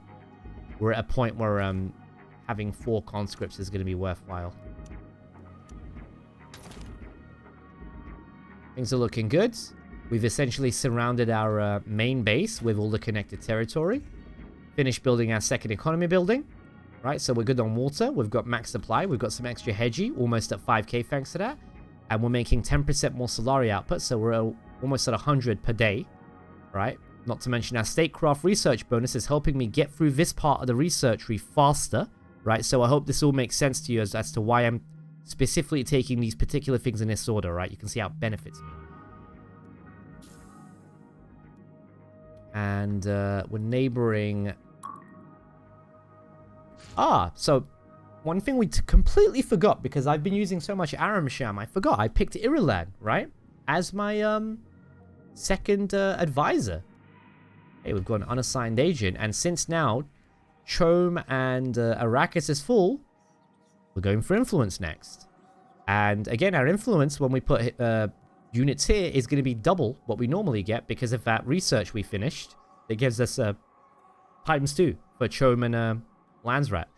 So that's going to give us +5 influence now per day, which is great. Because if we check our espionage tab, look over here.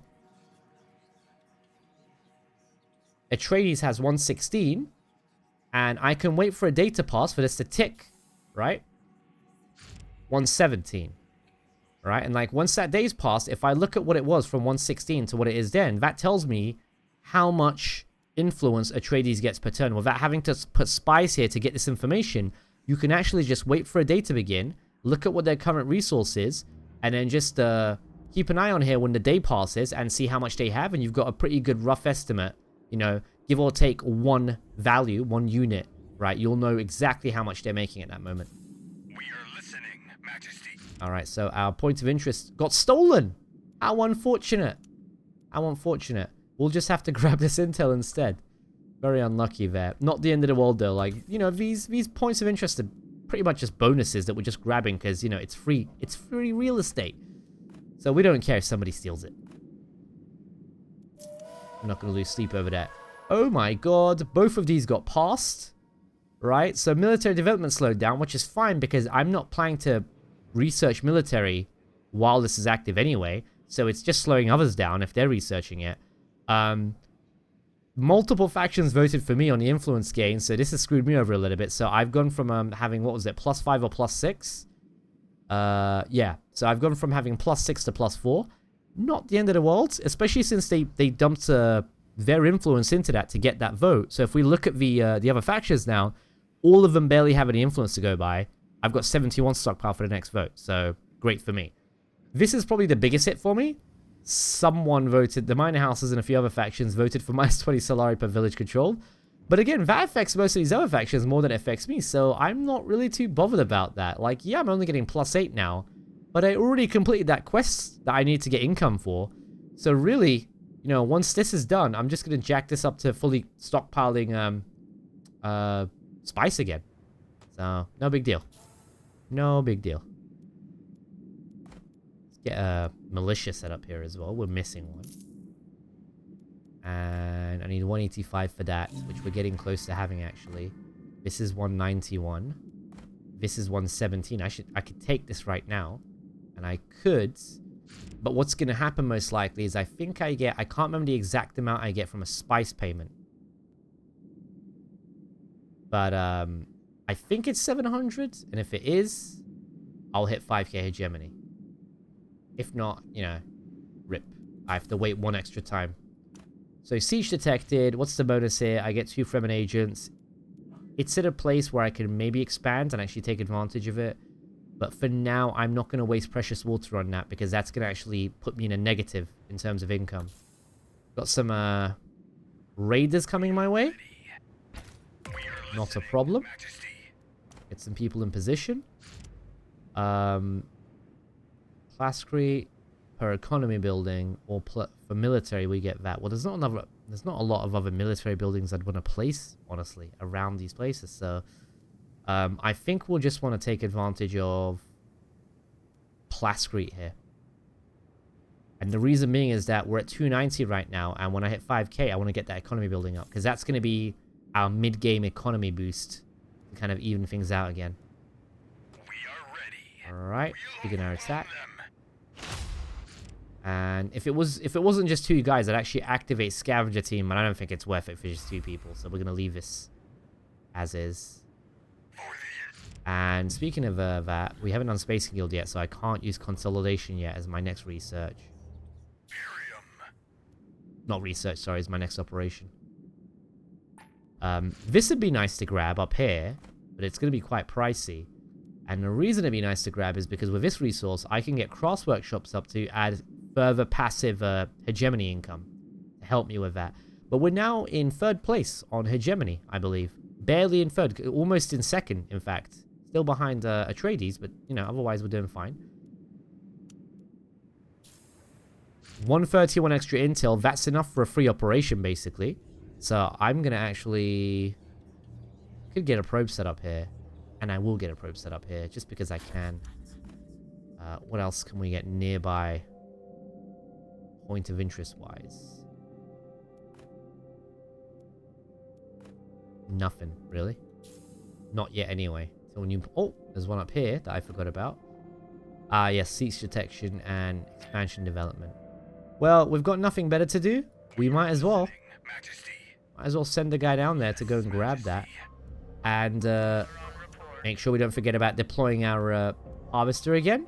So it won't fall behind. But as you can see, because I stockpile quite often, even though the harvester's here, right? I'm still going to meet my spice requirement, right? Worm attacks or surprise storms don't suddenly mess me up. We don't play life on the edge like that. So we've got a new quest here. You always want to keep an eye out for these quests because some of them give excellent rewards. And depending on what faction you play, the quests you get given change.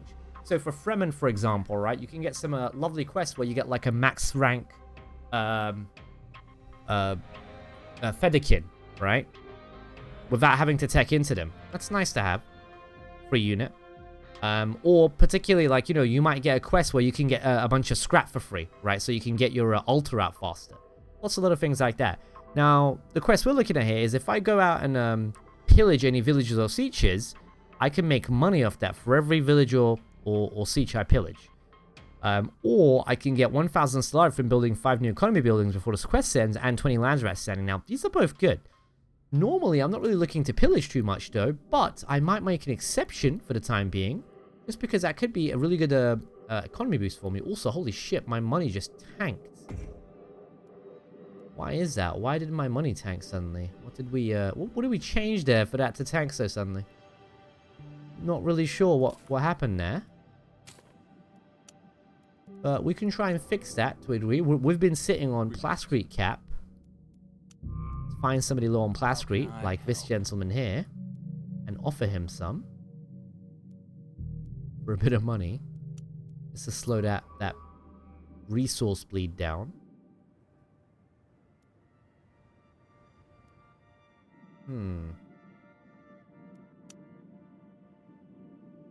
Well, I don't need any income any further, so I can still meet my income goals. I'll bring this down, and it's still minus 38. Very interesting. It's not changing that because the miner hasn't. There we go. We're just at minus 38 because it had to redraw temporarily, so that's the only reason why we're fine. Got a bit worried there over nothing. So we will leave this for the time being at plus 10 because I don't need any more than that. Our research is going well. We're going to grab modular parts, and after that, we're going to move towards our military techs. A siege is detected. We already have that from earlier. This is finished. Mac another Plascrete factory down there. And I think I will go and harass these nearby villages. Right, and try and get some free income coming in. Just because I can. Why not? And what's our upcoming votes here? All factions gain statecraft development research speed increase. Well, by the time I get the benefits of that, I would have basically finished doing what I'm doing here.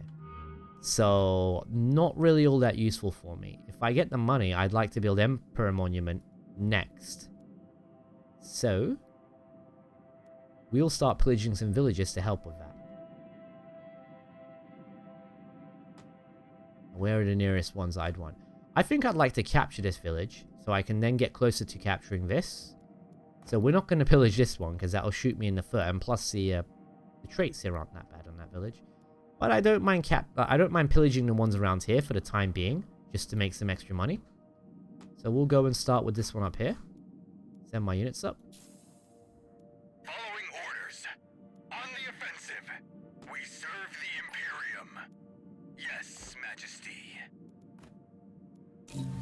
New siege detected. This one, for 10 water, gives me 20 Solari. So I actually get plus 10 Solari off this. By doing that, I can now remove that deficit. Quite handy.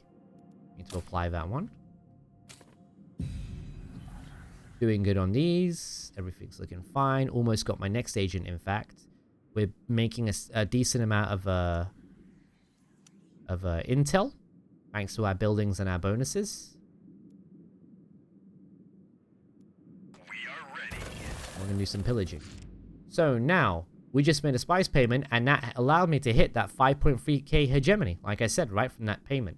And we're not the only ones, because Harkonnen hit 5k, Smugglers hit 5k, and I hit 5k, right? So now, once we get enough money, which we're lacking, we can slap down our second HQ building, and it just becomes a question of where I want to put it. I can literally put it anywhere, in neutral or owned territory, and since we're investing in buildings here, and, you know, we're fine with what we've got here. I mean, actually, at manpower cap, so probably want to do something about that.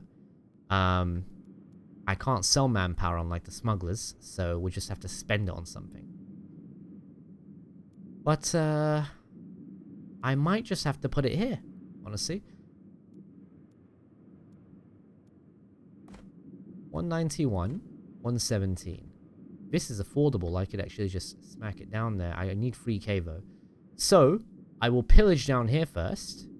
Actually, no, we'll pillage this first because it'll recover quicker that way. Check that out. We got our spice payment. Wait for the tax to be paid from the other factions too. We don't need to review any of this. We don't really bothered about any of those bonuses. We've built 1 out of 5 economy buildings to get this unlocked. They just paid me their tax as well, so now we're going to meet that criteria. And I'm going to put this up a little bit because I'll lower that as much as I can. So this is also going well. Everyone focus fire on 1 unit at a time. Move down close to that melee, right? Just so he can't do as much damage to me. We kind of optimize this.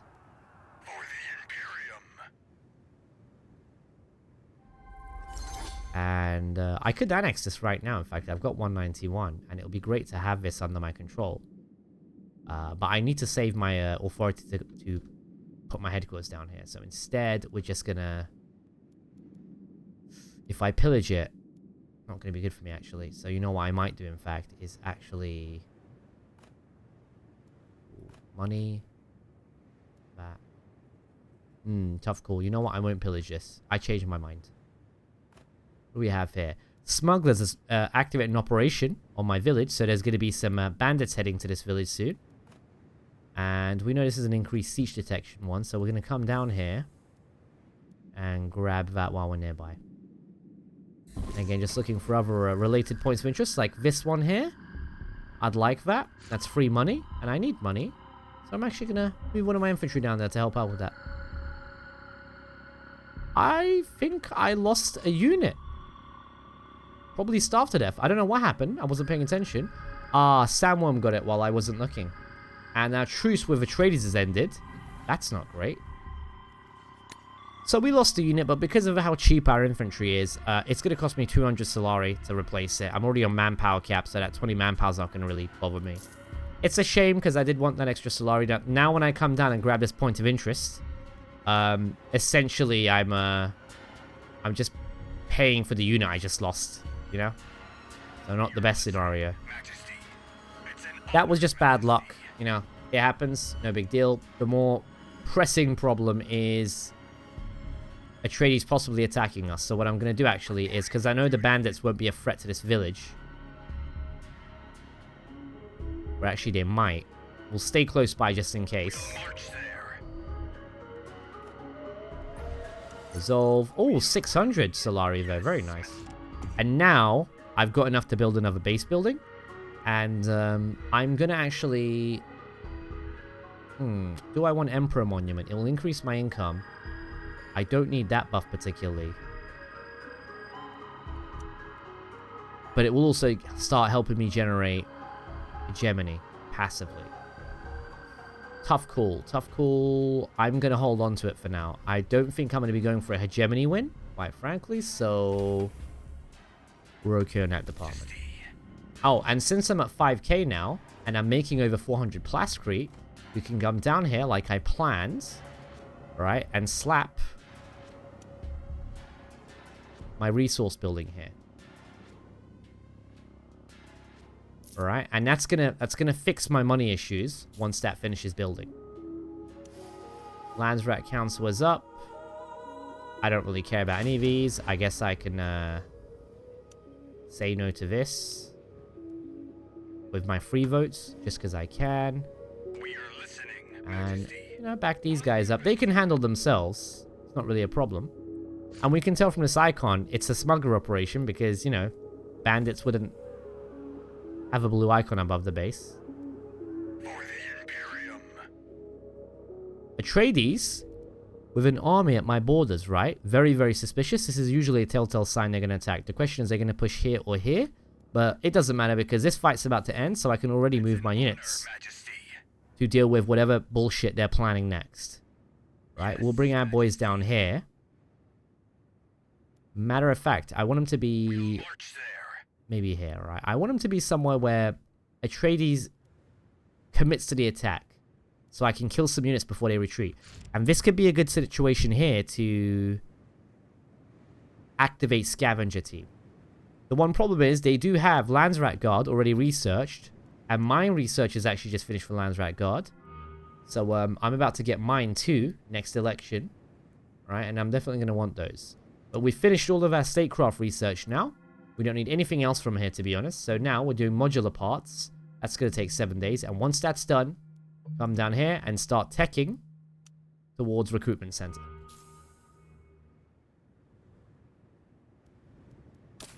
How's this looking? 2 out of 5, blah, blah, blah. I can probably get some economy buildings up in the meantime. This is an expansion research. Don't really care about that. And here we go. Our opponent is now moving. What are you up to? Okay, they've given up on that, plan of theirs. Now, it would have been quite smart for me to actually slap a... Oh, man, I've left this research center unbuilt here all this time. Rookie mistake. Could have blamed that on my sleep deprivation. We should have had this village maxed out in terms of its buildings long time ago, quite frankly. That's on me. Right, so because voting season has started, that means the 3 units that got voted in the election and the 3 units I get for free, right, from this political stance research, all deployed at once. So I've got a big army to fuck around with now. And got to decide what I want to do with them, basically, at this point. Well, since these arseholes cancelled our truce, I'm going to go and pillage their shit so I can get some money off that. Seems like a good idea. And these guys are basically cannon fodder because, you know, they cost me nothing to maintain and I didn't pay for them. So we're going to open the attack with these guys. And then bring these guys in behind. They take less aggro. And this seems like a good time to activate this operation that I was talking about. And then replenish it. And while I'm at it also, queue up consolidation in case things get a bit too hairy. Right, I'm going to pause here for a second. Construction complete. So now my economy issue is fixed. I'm at plus 291 thanks to this building. And I've lost a bunch of my Plascrete income in exchange for that. But because this region has a bonus to Solari on economy buildings, I can build 2 Plascrete factories here, which will help with my Plascrete income being reduced and also get me some money on top of what's already there. So it's kind of like a win-win scenario here. Right, so we're going to do that once these research centers are finished building. Right, everyone's dead. We are ready. We now take out the units here. And there is an order which you should prioritize unit types and taking them out. But we won't cover that today. Now, I could liberate this and get some extra authority, but what I actually want to do is pillage. Because I'm going to get 1,000 off that and some Plascrete, which I don't need right now, frankly. So let's, again, look around real quick. And now you can see at this point in the game, 5k already, Plascrete. 5k Plascrete, 2.7k. So now this is the only guy I can sell to, because everyone else is on max Plascrete. So this is what we're talking about in terms of, like, the earlier you start accumulating that Plascrete and selling it, the more money you can make off it. I'm going to sell to this guy, even though it's a inconsequential amount of money. It's still money, right? Gets me to 1.7k. It's still something. How can I? Smugglers wants to make a deal with me. They want a non-aggression pact, right? Which will benefit me, and I'll save authority from having to offer this to them. And once my research finishes soon, I can make a trade agreement with them. And plus, they're going to give me some money and some spice for some Plascrete I don't care about. They do want 20 influence, and that's a bit of an ask, right? And for 47 intel, but I don't really need those too badly right now, so we're going to say yes to this.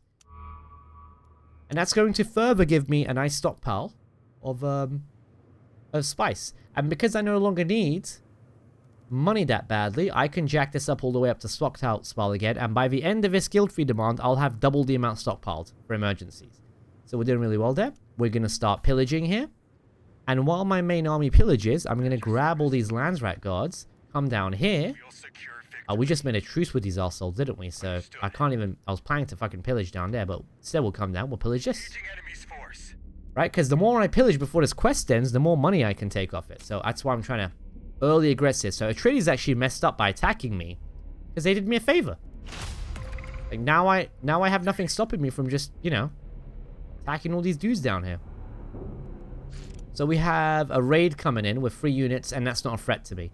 Because of one of the innate abilities that Corrino has, we have plus 30% health on our militia, if I recall. So when it's like a 3 versus 3 like this, I'll win. Usually it's not a problem. So construction is possible at Imperial Bells, but we're not going to build because I'm trying to get 3,000 to actually build my second base nearby somewhere. Right, pillage complete, so now I can move my units down. Help with this one. And we've now finished that tech for trades because we finished it super quickly thanks to our points of interest. And speaking of points of interest, some new ones probably appeared by now. And hey, we're on manpower cap. We might as well add another slot into that crew. There's another point of interest there. I can get plascrete or I can get siege detection. We'll get siege detection. Look around for some other points of interest. Nothing particularly impressive here. This is the next place I'd like to capture, and it's going to take 185. And that's worth it because I'm about to get the 108 for a base expansion, so 2 birds with 1 stone there. Alright, all the amigos are dead. And while I'm here, actually, I'm going to wreck all these buildings. Just to cost the tradies some more money. Just because I can. Listening. Pillage. And while I'm pillaging, again, look around. Anything I can destroy? Not really. They have no buildings built here. Could send one of these military units to take that, but no need, honestly. What I will do is send 4 of these guys to go pillage the next area, right? Yes, Majesty. And destroy a bunch of these again, just to cost the tradies more and more money. And I now have enough to put down my next Imperial base. And because we start pillaging, I can cash out on this money if I want. But I'm not going to yet. I've got 60 more days, and I've got a few more places I can pillage here. The more we pillage, the better. So we're going to try and piggyback here. What I really like to get is this research researched fast enough so that I can start healing while I'm pillaging. It would be really, really helpful for this part of the game for me.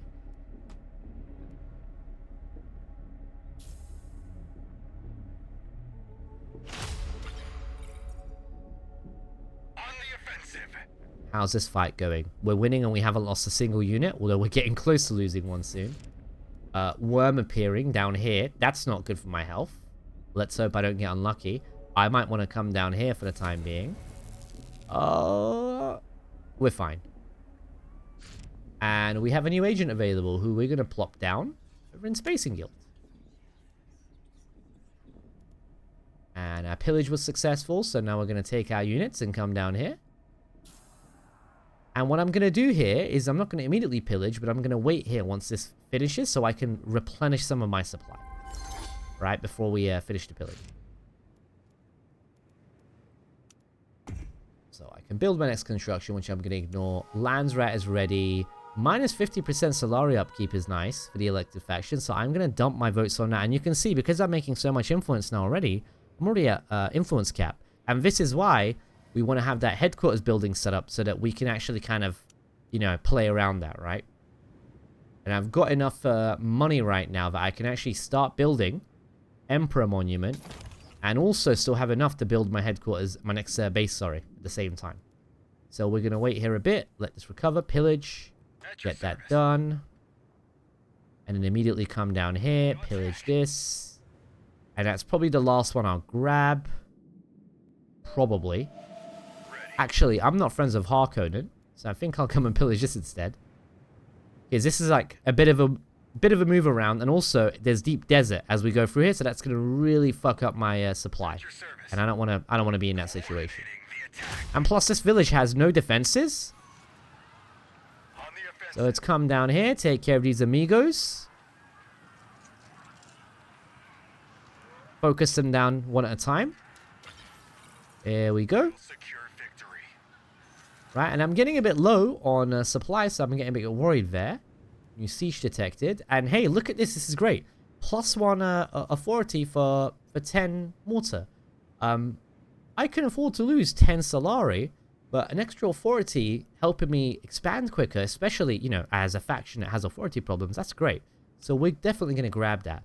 So that's why that point of interest can come clutch, right? We just that point of interest, essentially, it wasn't detect sieges. It was get a +1 authority passively for the rest of the game. That's fucking awesome.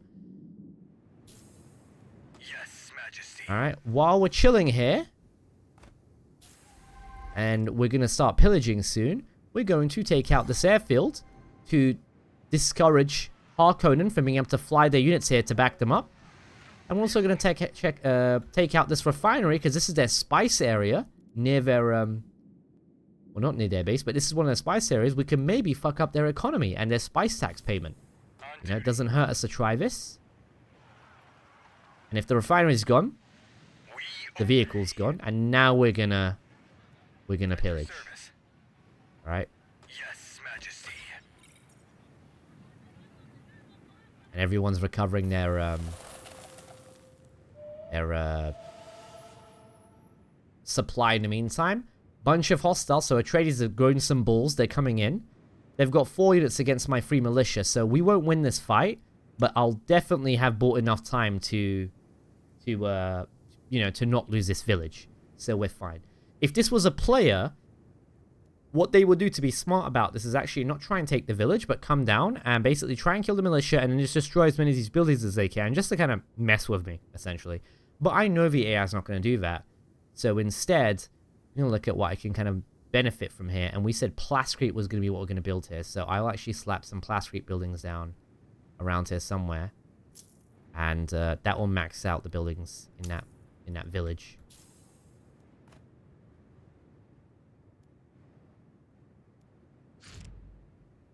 Another operation I can have on standby is supply drop for emergencies like this, but it's really not really needed anymore because I've almost got army logistics done. And after that, we get ground command, then support structures, and after that, we go down this route or this route, up to us. And that's basically all the tech we ever need. Anything after that is just totally a bonus. So other factions have paid me their spice tax. Next tax is going to be this much. We've got this much stockpiled, even at max. And you can see this is why this is so important to have set up like this, right? Because as the days go by, we're at month 4 now, and already it's getting harder and harder to keep our stockpile going. Now, part of that is just because we had to pull back because of a worm attack. And so it's not really being accurate about how much spice we could accumulate. And I'm going to help us with our resource output here by also putting these out. So this is already making plus 30% resource production of other economy buildings, like my spice refinement, right? And if I put these down, that's going to add to this 10% on the village passive.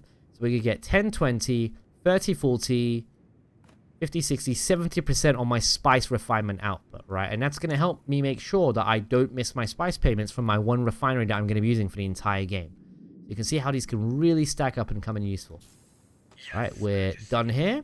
And at this point, with some of my units having low health, because I can't heal while I'm pillaging yet, due to a lack of technology, I think we're done on pillaging, and we're almost done on 8 days left on this. I want to play it a bit safe. I'm going to get 4,000 Stellar from one of those places I pillaged, right? Could even maybe grab that or one of these. I don't know. That's already been pillaged. Is there anything else nearby? I'm just looking. Oh, what about that? I could do that right before I leave. I think I can get one more cheeky pillage in. We'll try. I think it's doable. Get our harvester deployed as soon as possible. Siege detected, which we already know about. Base is deployable now, which we already know about. Tax paid, we already know about. Votes are in. I want to get that. Put all my votes into that. Half my upkeep gone, and that's going to help me a lot with income. Check the Trome just to make sure I'm still in the lead. I'm only 1% in front of Smugglers, so I'm going to buy 1 share just because I got a bunch of money on standby here. Just to get a bit more of a lead.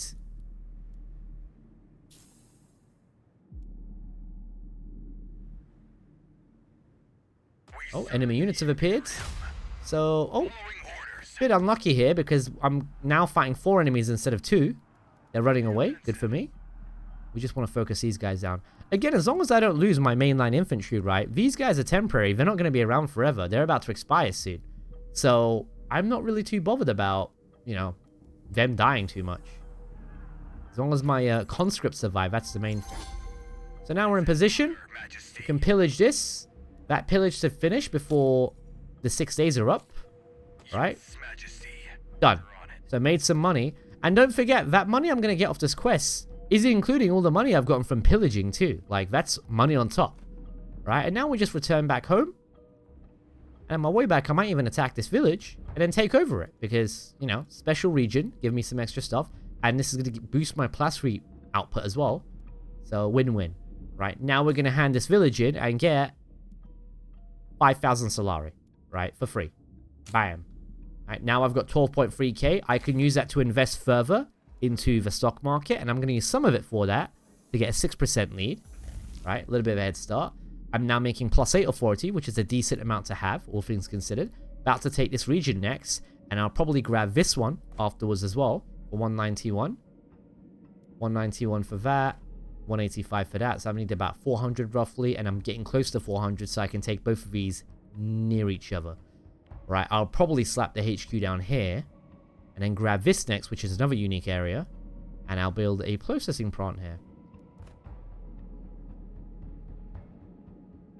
So that's the plan. And in fact, we'll slap our HQ down here immediately. That will use up some of our money.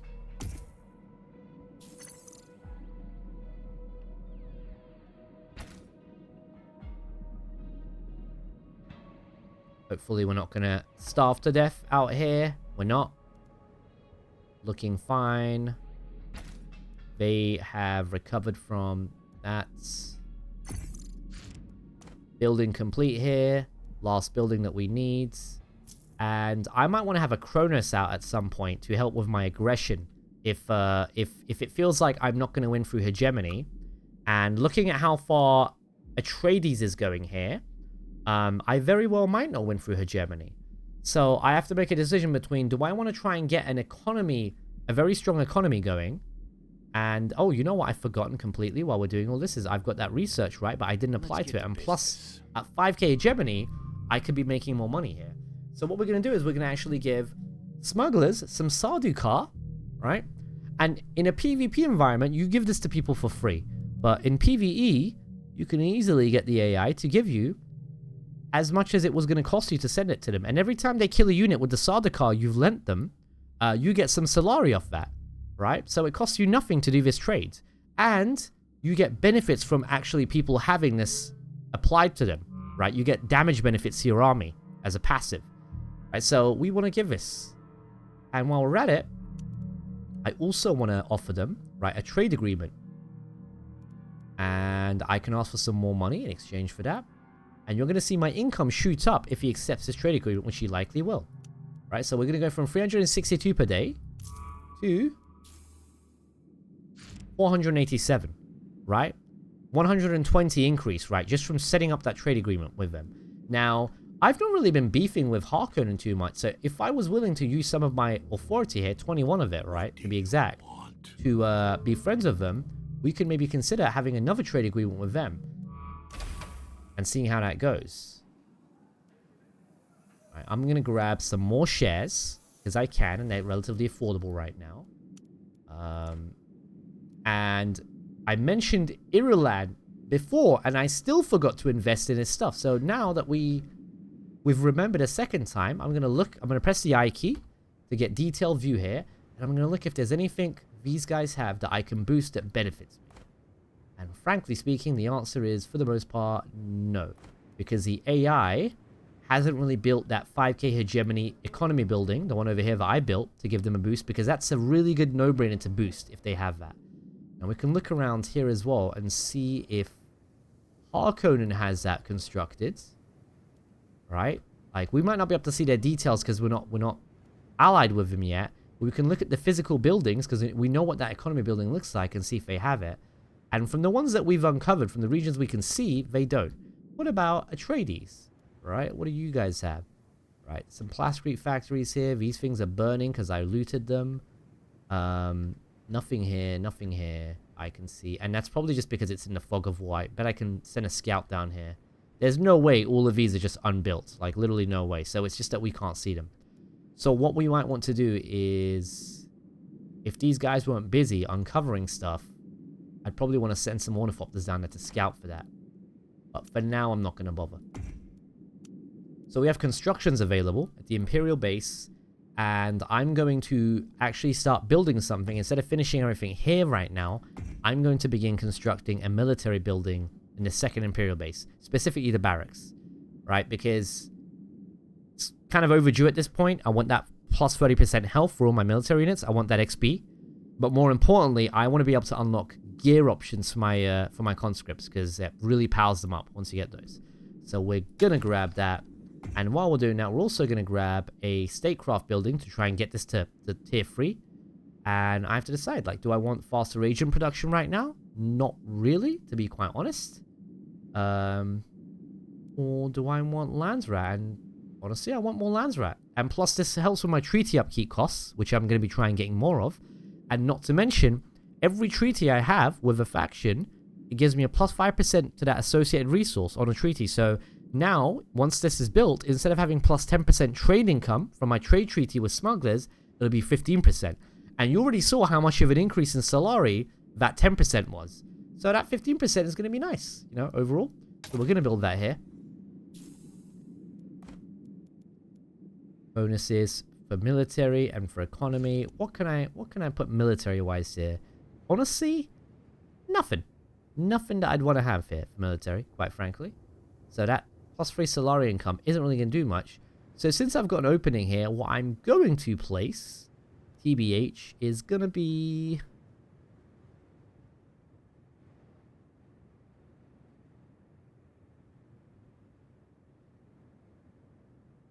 yeah, plus 30. If I put 2 of these down, I can get 30 Solari income, but it's not going to be that much. I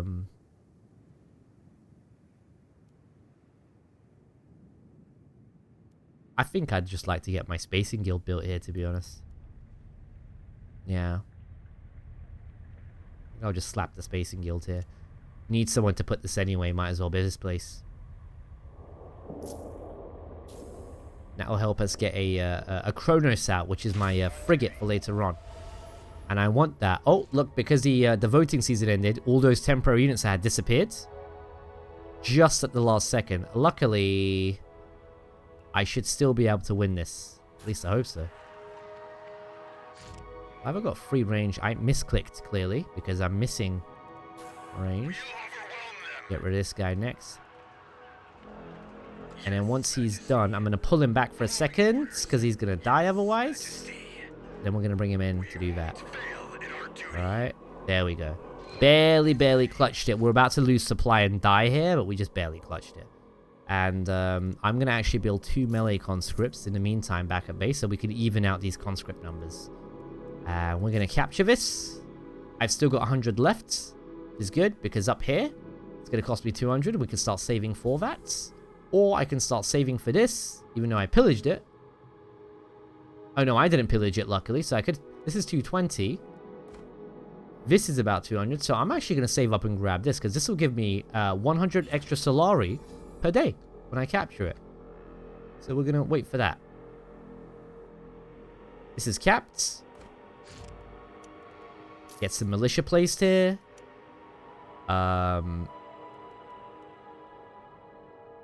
Think about how we're going to optimize this. So what was this area for? Plascrete, which I've already got tons and tons of, to be quite honest. But for each type of economy building here. How are we looking on Plascrete in general? 4.6k, 4.55. Everyone's maxed out on these now. That's the problem we're going to run across. I don't need any more Plascrete, quite frankly. So I'm going to look around real quick. I could remove the Plascrete here, because I said we'd do that down the line, and we'd probably replace it with something else. So I think I'll build the Plascrete here, and then instead over here, we'll replace the Plascrete with fuel cells. Just in case I need more of those. Just in case I want to make artillery drones or something, right? Which I might do, because they're fun to use, and I love them. So, yeah, we'll do Plascrete here for now. Tradies here, chilling.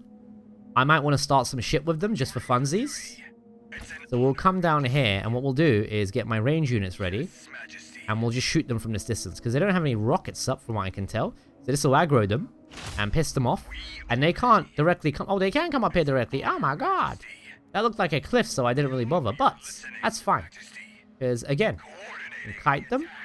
Right, come back. Piss them off like that. Right, the other infantry are ready, so I can also bring these guys in. All of these guys in if I want to.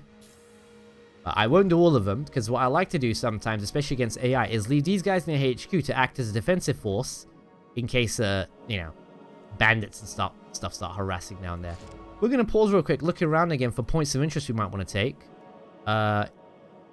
Increase siege detection for 80 spice. Well, I've got probably a very high amount of spice right now. Yes, I do. So I'm just going to do that and buy it. Because this siege might have something good for me. +4 knowledge. This is actually amazing, but I can't take advantage of it since it's too far away from me. So we're going to ignore that siege. Doesn't really do me much. Look around for some other POIs, like this one over here. That's going to give me some free intel, which I don't mind having some more of right now. I'm going to use a probe setup to look around and see if I can, you know, search for anything else. Well, this place is in the fog, so we're going to do that.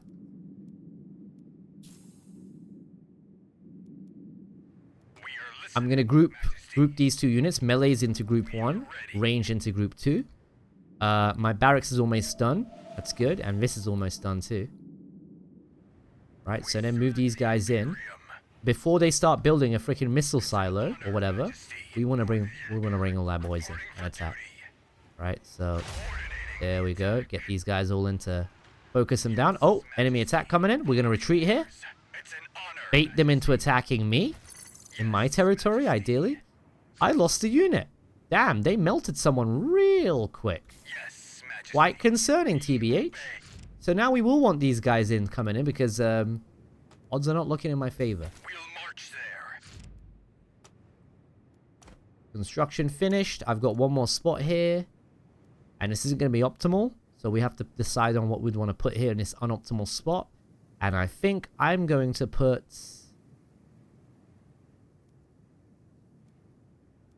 a water building, just because it will at least pay for its own upkeep and give me a bit of extra Solari, but not too much, to be quite frank. But what it will do is give me 200 extra hegemony from this village, which in the hegemony race is going to be nice. Right, and then last but not least, one guy here in Spacing Guild, and 8, we got another, military research. Send a military unit to research that. Don't mind if I do. And what I think I might do here is actually activate my consolidation, right, because things are looking a bit hairy here. And then reactivate that.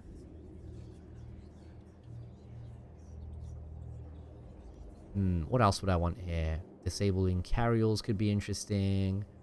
I might go for that, disabling carryalls. Or EMP bomb could be handy. But these guys aren't using many mechanical stuff. So we'll do that for the time being. Alright, now we're gonna... We don't have any missile defenses. And the nearest one is quite a distance away. So there's no point running forever. So we're going to have to buy time, which is why we added the +2 defense on all the units. And the barracks just finished, actually. So, some really good options to go for here are going to be Tempered Swords, and I can afford the +10 upkeep, so we're going to grab that. And the other one is +15% max health. That's a no-brainer. And for these guys, for the range ones, we're going to grab shotguns, right, +1 power. And we're going to grab, again, +50% max health. Right, these are just... This is a really great combination if you can afford it, and we do have the economy to afford it. While we're also waiting, we're going to look again at our share income, right? Traders in Harkonnen sold all their shares. Smugglers has the same 2% they had before. We're still in the lead. This is still affordable. I've got a decent amount of money. I'm going to buy a bit more because I might want to do a Chone victory down the line, looking at how a trader is still in the lead, but I've actually caught up now. Look at that, like 9.4k versus 8.2k. I'm in second place, and I'm supposed to be the one who's having the hardest time expanding, right? We're going to be taking this next at 208, which is soon TM, right? So we're going to actually start attacking this. And I'm going to go for this unit first because A, this one doesn't automatically respawn and it costs them money to replace. And B, these guys have way too much fucking health. This guy's much more fragile. So we try and shoot this bastard. Get him out the way. Take him out. Now he's dead. Go for these range units next. Right, because they're squishy.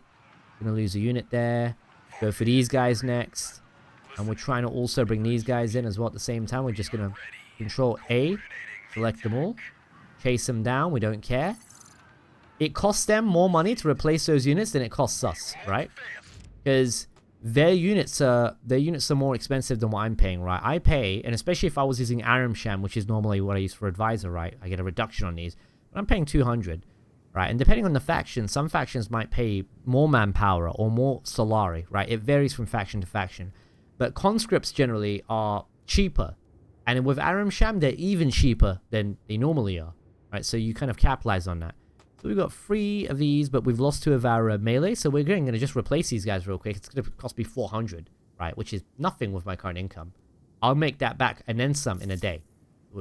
Build those. And I've got a couple of quests here. One's already finished. Have a bunch of Plascrete. Well, there's one thing I'm swimming in is Plascrete. For guild favor, easy because I'm on cap and I'm building so much. Next quest over here. We've got another one standing by. Take control of 2 villages.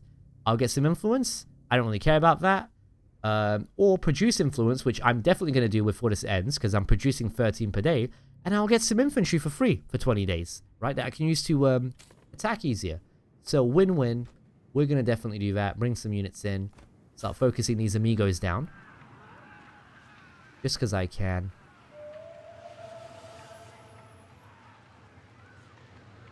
Oh, got some bandits heading my way. The question is, are they attacking me? Or are they attacking, oh, they're attacking, Atreides. Good. Right, we're gonna kill all these guys. Coordinating the attack. And this honestly would have been a perfect time to actually come in and, make some money off this. But because I've got a decent amount of, We'll march there. what pending, what I'm gonna do is lure them into that, trigger this, queue it back up again, as always, just in case I need it later on, and come in and kill all these amigos. And each kill is getting me 89. Depending on the value of the unit, you get more. These guys are just bandits, so they're not going to get me a ton. But it's still something. And plus, I'm going to come here and still pillage this village. And the scavenger operation also gets me a 20% or 30% pillage increase too. So win-win. Atreides wants to become friends. They're not really enjoying me, you know, bullying them, even though they're the ones that broke the truce. But they want money for it, and they want influence for it. They want some spasteel for it. Well, I'm doing fine not being their friend, so I'm going to say no to that. And instead, I'm going to go message Harkonnen, and for 20 authority, which I can afford right now, right, I'm going to offer to be their friend instead. And I'm going to offer some money for this. Not much, because they're broke as fuck. Alright, and in fact, I'll even offer them some of this once we have a truce, which they will accept. There we go. Accepted. Open up the trade screen again. Offer them free Harkonnen, and offer them a trade deal. And since they don't have any money, I'm going to take some of their that, and I'm going to take some, like literally 10 of that, I guess. And yeah, just 10 influence. And some operational intel. Good enough. Bam. And by having 2 agreements with these 2 factions, right, by hiring these out, when I get this tech over here, military units gain plus 10% power for every active Imperial mandate. So, assuming you get to have 2 factions be at peace with you and only stick to having war with one, that gives me a plus 20% power increase from this alone, right? And that's just from this alone, not other stats, because there's a whole bunch of power percent boosts that you can get that all stack on top of each other, which is super good. Alright, so we're now taking this, pillaging. He's trying to bait me. He's trying to bait me into chasing him, and I'm not gonna take that bait. While we wait here, though, we are gonna take this point of interest, which gives me some extra intel, 140, right, which I can use for something else later on. And these buildings are finished building, as we know, and we already upgraded these. And once recruitment center's done, which is almost, we're gonna take support structures, and that's gonna also let me build a couple of artillery units on top. While we're chilling there, let's get my infantry back in line. And I think I can afford to build 2 more of each. Right, and last but not least, I've got space for 1 more statecraft building to get my influence cap up. We're going to build this, and this is going to actually help me get more intel too faster, so I can actually get operation spam much more frequently. Our guild branch probably finished building a while back, in fact, and I forgot to start adding up these stacks. Because we're swimming in so much spice, I always just give them the spice for this. Get that going. That's getting me +1 guild favor for the late game. So in the late game, when we get to like month 7 and 8, I've got a Chronos to help me be more aggressive. So now, these guys are my friends. They're not going to bother me. These guys are my friends. They're not going to bother me. These guys aren't my friends, so I'm going to bother them. And they're going to bother me. That's fine. I'd like to take this next, so I need 236. Or if I take this up here, that's 208. I'd rather take this though. Listening. Once again, they're trying to slow me down from that pillage. But all I need to do is if I get my melee units to hold position by pressing C or just clicking this button here, they won't chase, but the others will. So these guys will chase, and that's fine. I want them to chase. And these guys can chase because they're melee, but the others won't.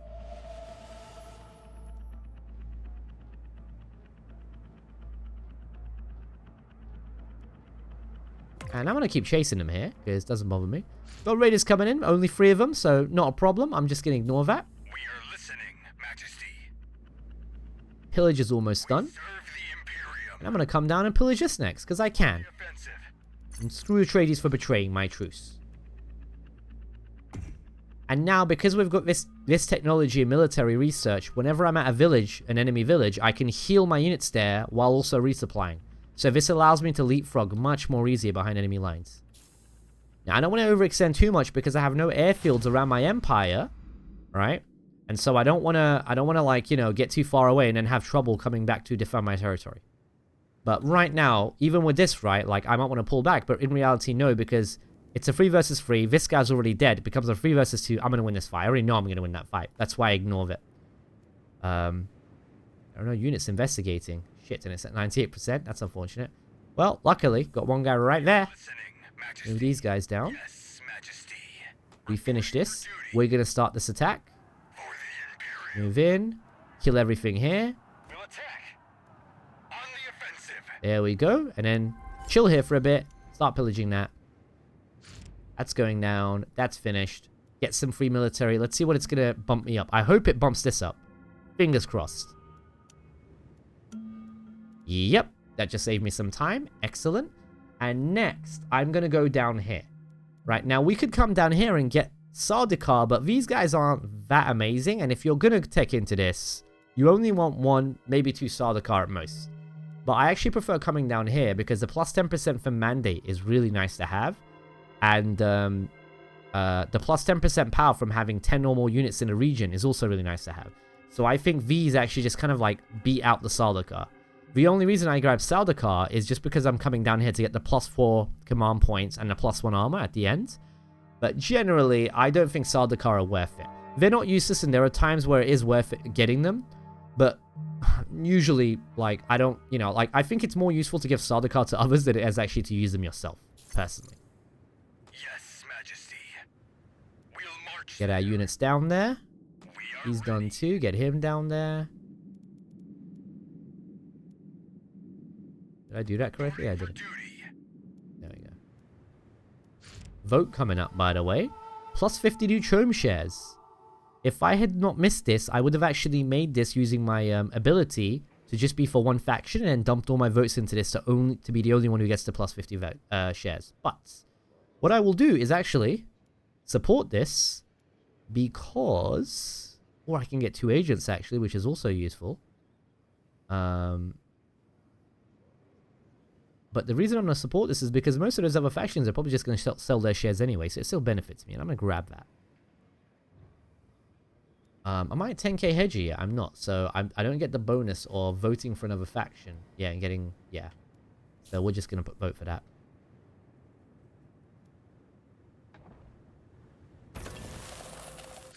So, guild fee paid, and I've got all this stockpile. Enemy reached 10k hegemony before me, but I'm only 500 behind, so not the end of the world. It's actually going neck and neck.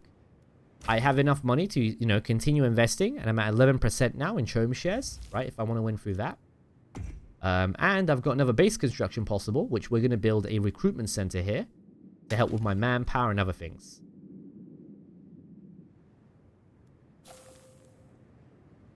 Alrighty. Yes, Majesty. Yes, Majesty. Yes, Majesty. And our pillage has been successful. We're going to move through here. And now maybe start attacking the enemy spice village over here. We'll secure victory. Continue our harassment. Going forwards.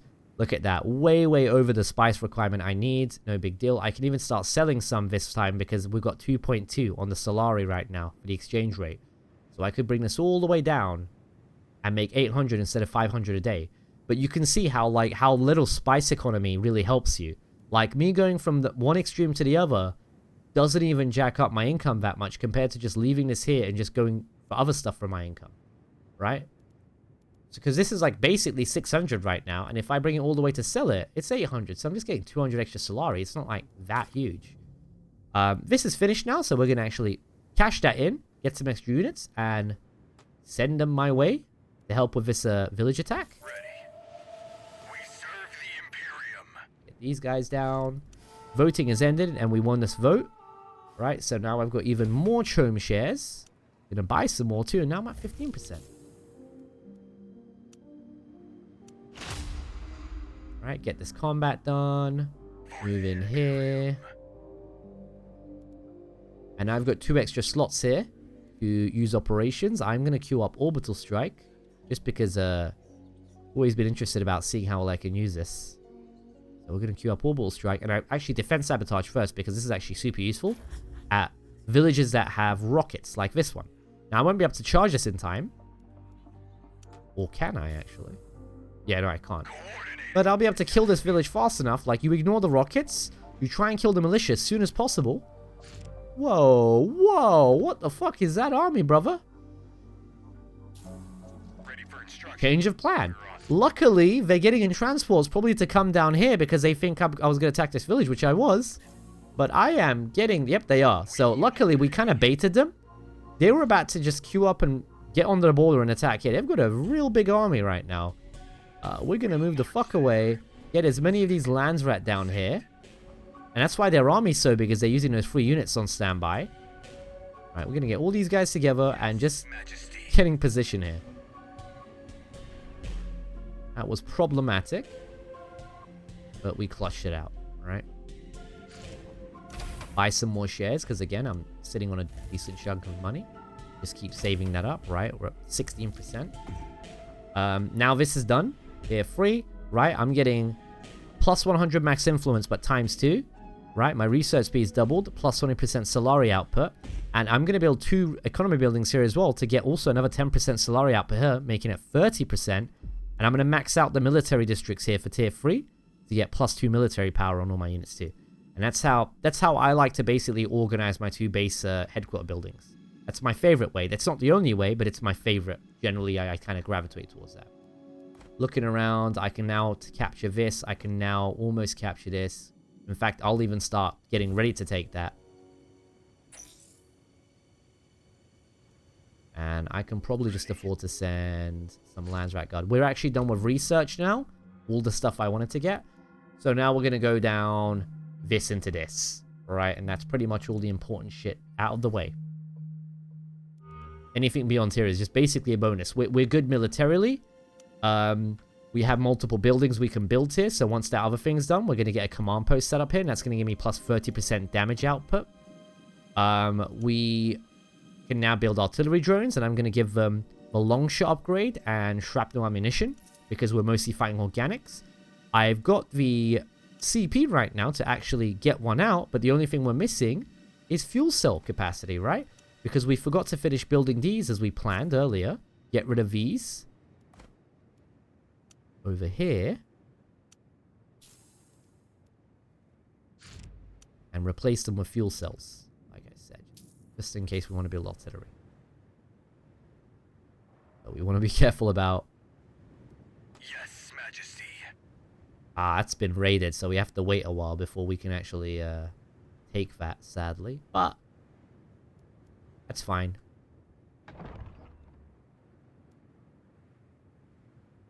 At your service. Some units here I can kill for free. At no risk to myself. And then pull back. And that'll probably bait the army to come down here again. And we can maybe bait a reaction. Another agent on standby. Put them on Spacing Guild. Because we're fast running out of space here. And I'm going to do up an Orbital Strike too as now. We're almost at max agents. Next voting period is coming up. The elected faction suffers cannot buy Chome shares. Well, we wouldn't want this because this would kind of mess with us, right? So we're actually going to use some of our influence to make this all factions cannot buy Chome shares. And that's just more likely that people aren't going to... Actually, no, this will still affect me negatively. So we'll save the influence, actually, and just say no to this. Or elect somebody else on this. But either way, we're going to dump our influence to this because this will affect us a lot worse than it needs to. Getting minus 30% power on me is also kind of sucky if that happens. But that just means, like, I'll just have to play defensively for a little while. You know, until that goes away, essentially. So, not the end of the world. There's the army coming in to stop me. And we're actually going to bait these guys. We're going to go down here. We're going to activate a bunch of his shits. Right? Like Scavenger and Consolidation. And don't have to worry about missile batteries. I'm going to move my whole army down here and just start trying to fuck as many of these dudes up as we can. Right? Because we're going to make tons of money off this as much as we do. Let's kill as many as we can kill in this region. Oh, there's even more of them here. Lovely, lovely, lovely. Get as many as I can. 50 Solari from that one. 50 from that one. And just keep going. The more we can kill, the better. And we don't want them to leave this region, ideally. Because if they do, then we don't, you know, like, we don't get the Solari off that. More money there. Look at all those, look at those Solari icons just popping up here. Bap, bap, bap. 90, 90, 90. 90, 90, 90, and we barely took any damage. Look at my health on all those units, right? Because we also got the +2 armor on all my units. So that came in clutch, right? And we made a bunch of money off that. Now I can, I don't know, choose to maybe... This isn't recovered yet, but I can still destroy the buildings even if I can't raid this. So we'll just cost them some income and some resources by just messing up their plascrete factories, mess up their plascrete income. Maybe then afterwards they're low on plascrete and I can sell them some of mine, right? Mess up their manpower gain so they can't replenish it as easily. Destroy the airfield so they can't fly in units as easily. All of these are strategically useful. Dunzo, right? And we'll come up here, replenish our energy. Right? And then maybe think again about coming down here and attacking the spice refinement area. So that building's finished. Recruitment center's done. Gonna slap down a command post next. Get some extra CP. Get some extra power on my attacks. Looking good. And slap another plascrete factory here. I also forgot to max out all these buildings. This is finished. So we can put down some water here just for some extra income.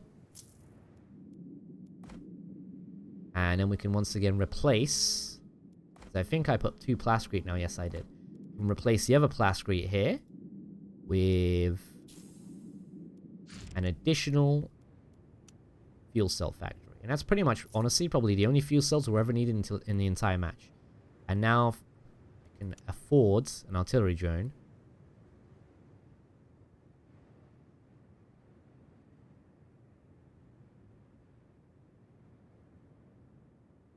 I can get 2 of these out. I was counting on my fingers because I'm dumb, but I can get 2 of these built. And that's all I really need for artillery. 2 is enough with the buffs I'm using.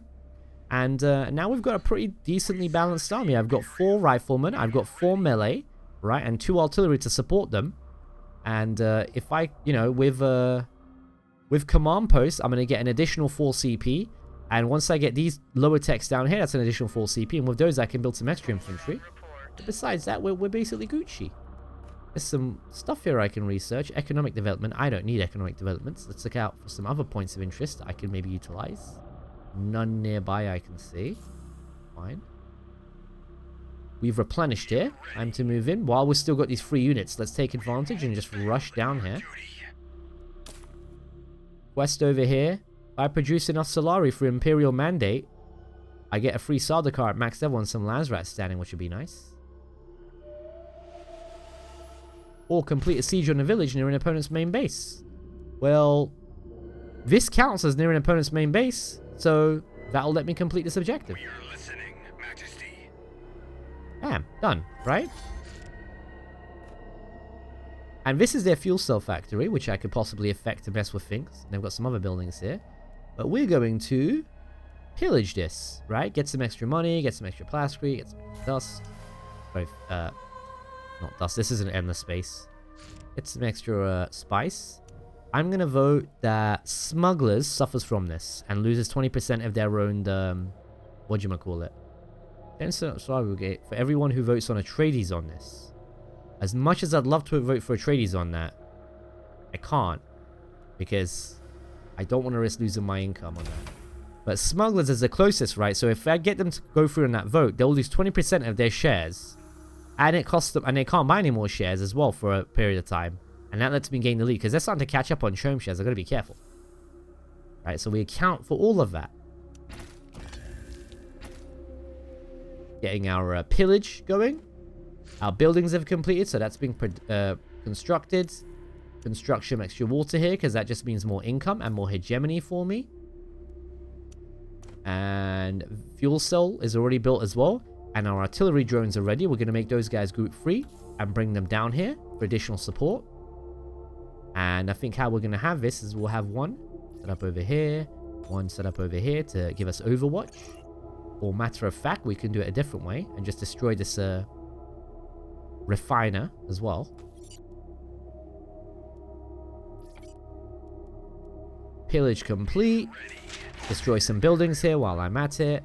And now that quest is complete, because we did complete sieging a village near an enemy headquarters. That gives me 300 authority, right? Which is amazing, because I'm about to hit the cap thanks to that. There's still 31 days to hand this in. So instead, I'm not going to hand it in straight away, because I will actually have more authority than I can hold, right? It's a waste. I'm wasting 100 authority if I do that. We're going to hold on to handing that in for now, right? Go and grab that region I wanted once I've destroyed all this goddamn stuff to make him spend money and lose resources and income. Because I'm already here, might as well, you know. Wreck all this stuff for funsies. Come on, boys. Destroy it. There we go. We'll attack. Lovely, lovely. Yes, And then we can move out. Right, their Majesty. refiner also got wrecked. Come back to my territory. And what did I want to capture? I wanted to capture this up here. I want to grab this two. And I'll probably start with these two, in fact. And that will get me in front of Atreides for hegemony while that's happening, which is even more of a bonus. What else would I want to have here? I think I would like what kind of bonuses do we have? Plus 10% resource production and economy. I'd actually like to grab 2 of these here to increase those traits, because those traits aren't that shabby at all. I've got all these units ready. We just lost all those 3 units we had. These ones respawn down here, and I'll bring those along here just to stand guard in case the Atreides tries to attack this village. We can pillage this again. So while I wait for this to recover, which it has actually, so we're going to go and take this next. We're going to ignore these raiders because they're coming for these dudes. And I should regenerate these 2 operations I used earlier. Totally forgot about that. And we have another agent on standby. I'm going to put them in Landsrat so I get even more influence in intel production. Another raid here, but only 3 units. So again, nothing for me to worry about. Expansion development. Why not? Maybe I get a development for something that I care about. We're going to annex this. Right, so far so good. Those guys are going at it.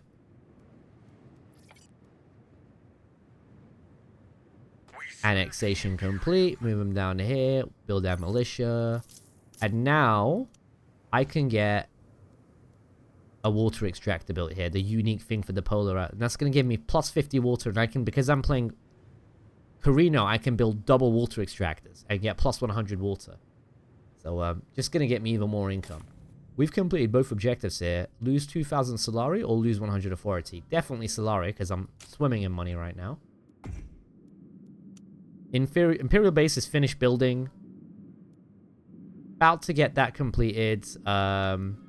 Once that's done and I get that plus 10% power, before I tech to that actually, I'm going to grab this. That's going to give me an extra militia slot too. And while I wait for that to be finished, I can slap down a harvester works. Just because I can. Like, literally, there's no reason I need to do this. It's just, why not? Why not? Right, slap that down. Just because I can. New village is conquered. We're building what we want to build there. Construction is possible here, and we are constructing. This is already done. So we're Gucci in all those departments. These guys can handle that fight. Chrome shares have been made available. I'm going to buy some. I'm now at 20%. This quest is done. I get 300 authority. That's worth it. I'm going to claim this now. Right? Now we've been rewarded. I'm going to come and pillage this village.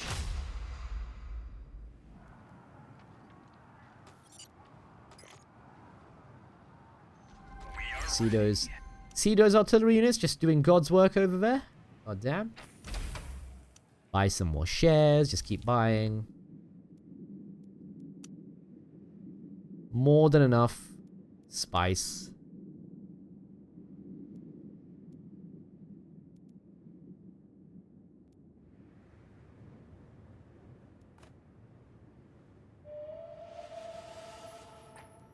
Okay, resolve. Let's see what tech that got me. Hey, administrative, like, that's actually good. It's actually the one I'd wanted to get. So, not bad. Get some more shares. These guys are AFK because there's nothing left to fucking research, apparently. Understandable. We finished wrecking that. We finished pillaging it, so we can move on. Let's go pillage this while we wait.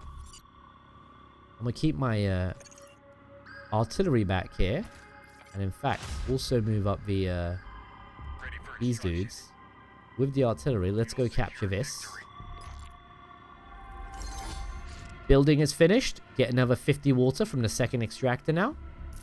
Alright, beautiful. Beautiful.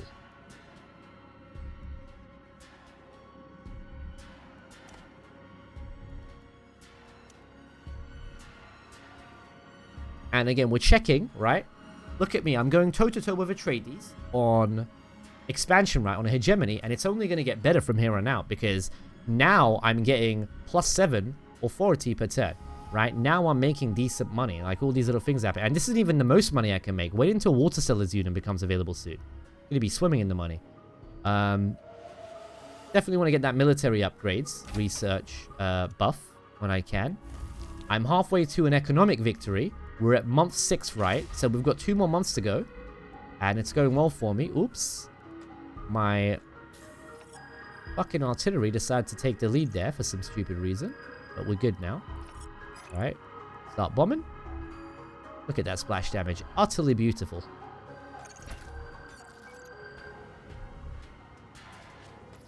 Get these guys to chill here. Capture that.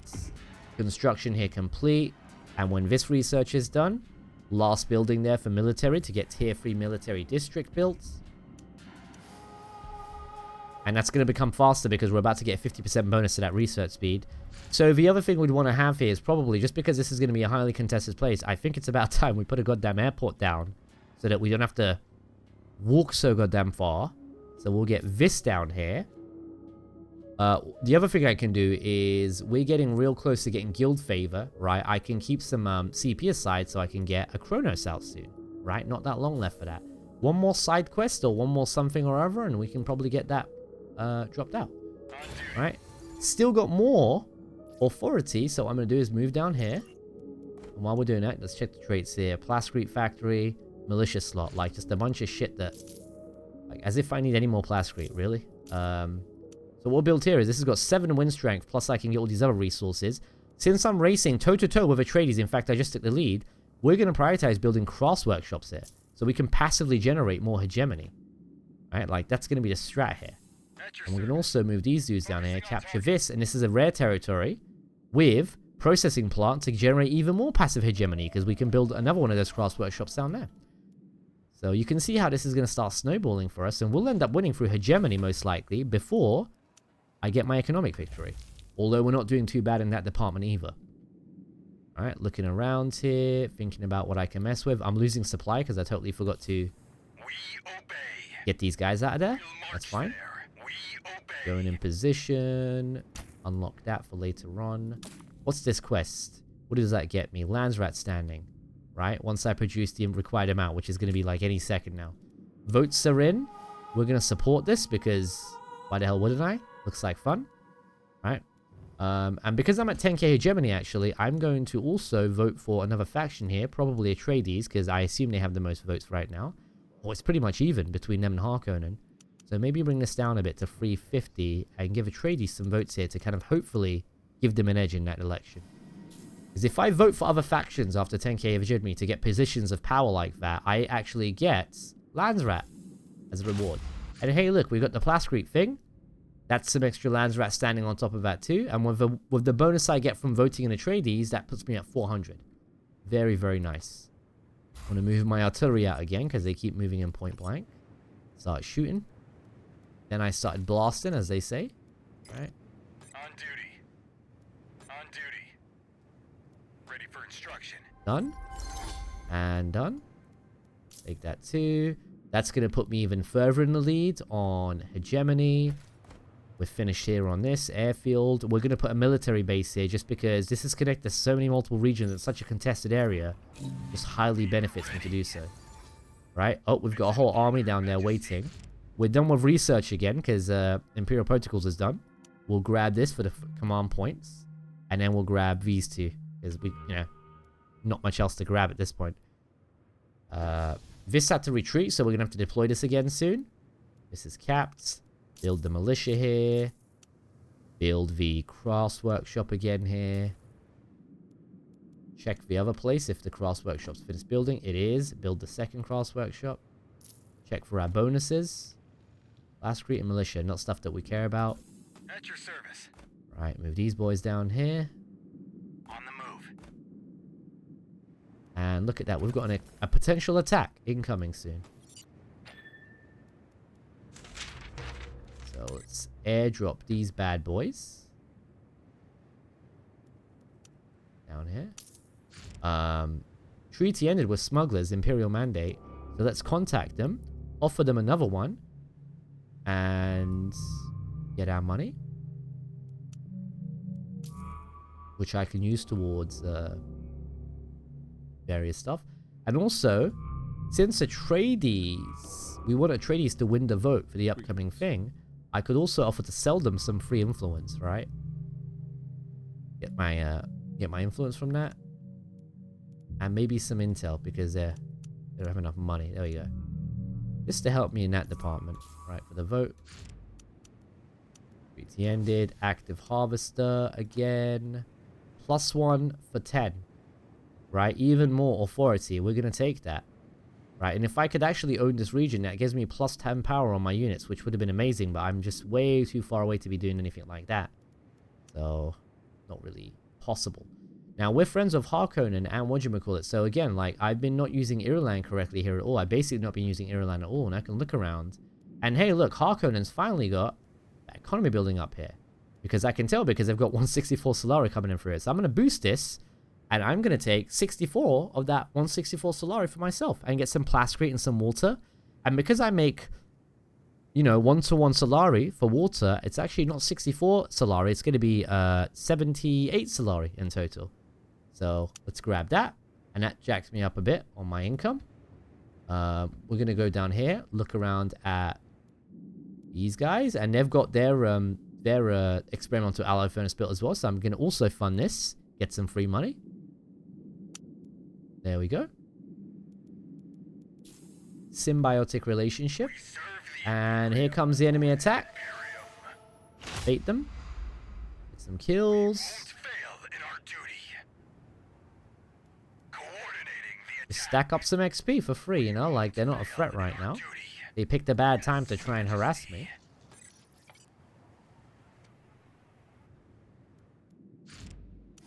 Results are in. I got the research passed through. Atreides won the vote, which means I'm now at 420 Landsrat. I actually hit that 400 milestone. Right, so everything is going according to how I wanted it to go there in elections. Just got a couple of military techs left. We're doing well in all these departments right now. We've got this produced. We've got this being produced. These have finished producing except for this last part here. We can top that off now. This is finished producing almost. More buildings left there. It's all going well. Alright. And we're going to move the boys in to harass here.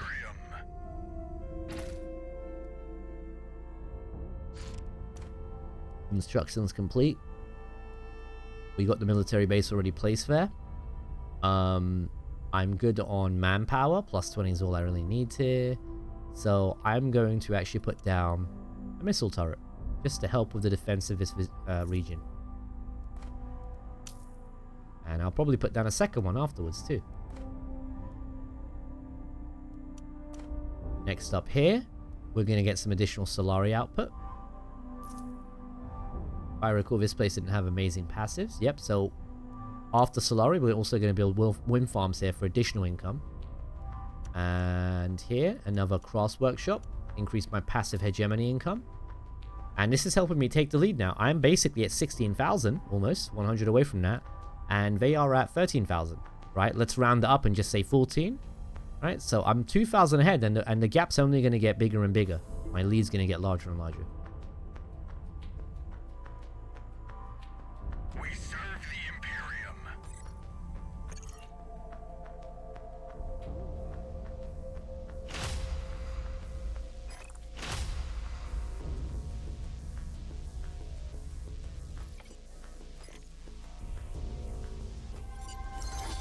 Pillage. And while we're already pillaging, let's just get my units to keep themselves busy by destroying all the stuff here. We serve the Imperium. We are listening, Majesty. Yes, Majesty. Alright, construction complete. That's all fully decked out now. Still being constructed. We are ready. Village is basically done. Majesty. We'll march Get out of there. Following orders. Done. Check to make sure my trade agreements and stuff are in effect. I can sell votes to someone, and I'm going to sell it to whoever's got some money here. It's Harkonnen. Harkonnen, how do you feel about some influence? So you can give me 1,000 for that. Is a good deal for me. Harkonnen just hit 10k, so they're lagging behind alongside smugglers. Got a decent amount of money again. I'm at 26%. Buy some more shares. Keep it going. Trade accepted by Harkonnen. New votes are in. All factions suffer that. I don't want that. I don't want this. Probably end up voting someone into that position.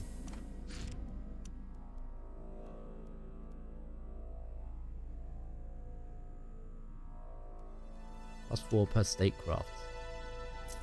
I am getting a good amount of statecraft. Ain't that much.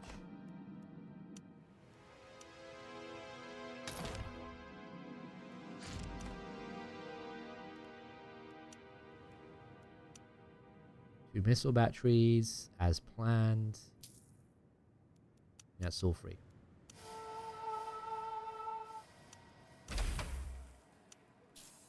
%, home shares. So again, month 7 almost. We're getting close to month 7. We're at 30% shares. Got a new quest up to get Sardaukar, trade new military units, or gain experience. We can definitely do the gain experience part. I'm also at 100 guild favor now. So once I get some additional CP soon, which I can get just by building... No, not by building this, but I can get soon from the technology that's coming up. I will be able to get a Kronos out, and that will help me be much more aggressive and cover a lot more ground. And I can start pillaging a lot that way too, and make some money, make some more money with pillaging, just because I have access to more territory that way. So, oh hey, look, this is recharged. So let's go harass that for fun.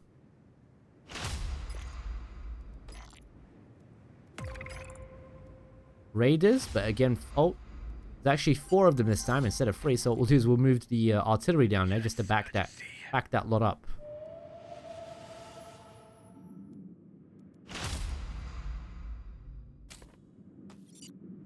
Look at that beautiful range.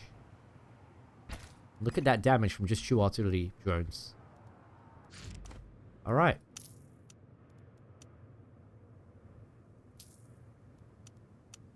Everyone's paid their guild fees, and as you can see, we're basically in the late game essentially almost, right? Month 7 coming up in a couple of days. And I have more than double the amount that the guild always wants from me, right? And this is how we have this system going in, where I've got a decent amount of income. And I can just make money now. I could even go to peace with Atreides, right? So I'm racing with Atreides for hegemony, but I've got a lead right now. Right? I can go to peace with Atreides and do a trade agreement with them as well, and just really fully invest into buying more and more shares with Chome, while I passively generate hegemony and expand wherever I can along the way, to continue being competitive in the hegemony department. Like, I can still take this hopefully soon. That's 441 actually. I can't take that one. It's too far away. But you know what I can take is probably some of these. Like this. That's 1.1 thousand. To be fair, I've been I've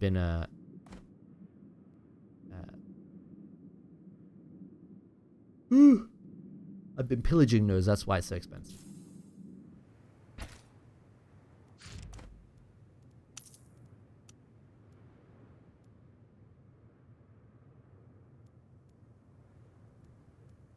I said I was going to build wind farms there, right? Yes. And my rebels, sorry, my militia managed to deal with those guys there without losing anyone. Beautiful. We are ready. We serve the Imperium. Go pillage the one down here too. Treaty ending with Harkonnen. That's just my my Sardaukar contract. So we're going to give them another contract again, because A, it gives me money, and B, I get a plus 10% power boost to my units with that.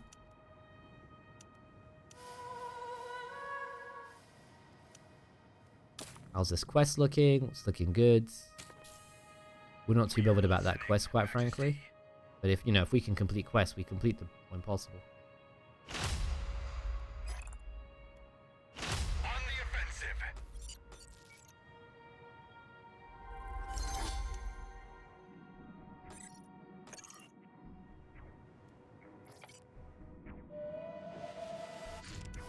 Votes are in, and we're going to vote Atreides for this. Just dump all my votes into that.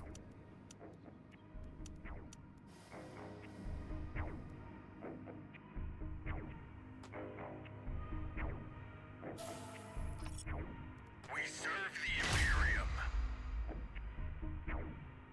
Yes, Majesty.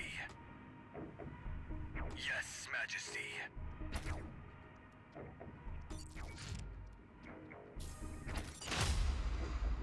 Big army coming my way. But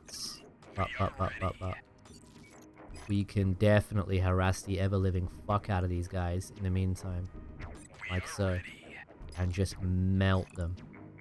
We won't fail in our duty for the Like, they're trying to go for my, you know what I should have done is I should have popped the fucking scavenger team there. Like, I would have made so much money if all those units I just melted so quickly. But, Majesty. I'm at 42,000. I'm making 1,000 per turn, so it's not the end of the world that I missed out on now, honestly. Yes, Majesty.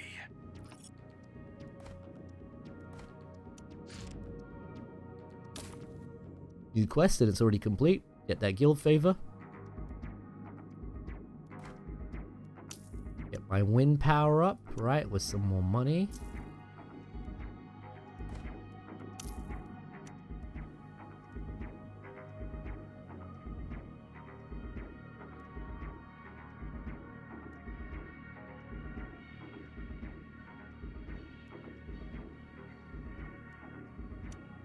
Gonna build processing plants here for the bonus cash.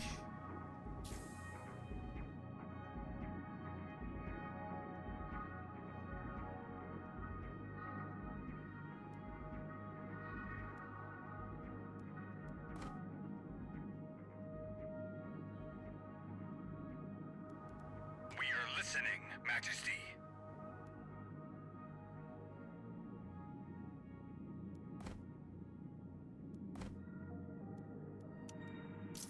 And since I researched the tech that lets me get some more militias in each village, while I'm chilling here, it wouldn't be a bad idea to just, you know, make sure every village has that extra slot covered. Ready for instruction. Especially the ones near the front lines like that. Would you look at that?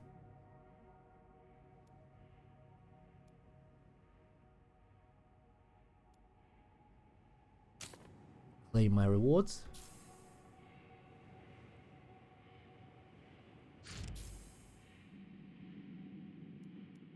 That looks like it's recovered. No, it hasn't, but soon. 2 constructions complete once again. That's now fully developed. This is almost fully developed. It is now. And checking my hegemony, as you can see, I'm just taking more and more of a lead here. Not because I've captured any new territory, but because of the passive hegemony I'm generating. And this is how you can pull out a hegemony victory. But at the same time, I could also just be buying more stocks here. 32%. Right, let's just keep clicking this until my hand gets tired. Well, there's no stocks to buy. Wait for this to get to 20 so I can buy another stack. There we go. 33. And just keep going like that.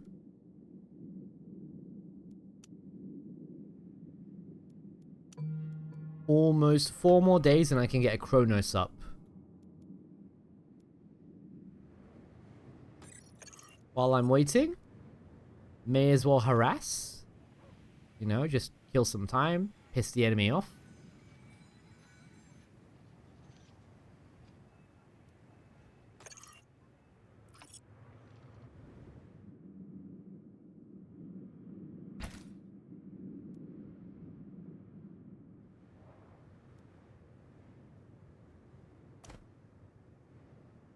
All done. 1.3k per turn now.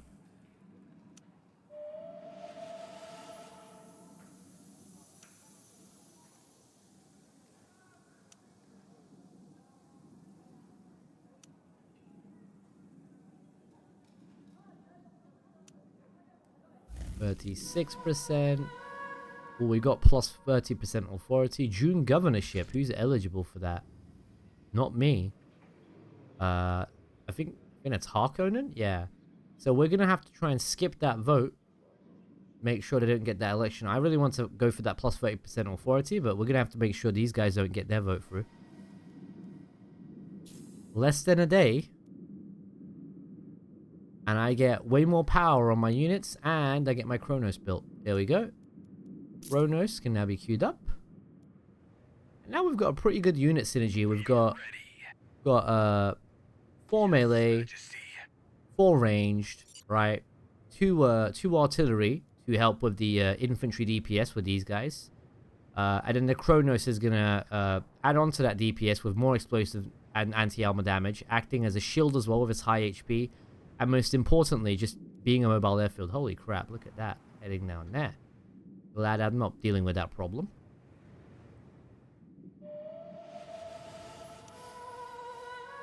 Coming up soon. June governorship. Right, waiting for more stacks. And checking my output here. Almost at 19k.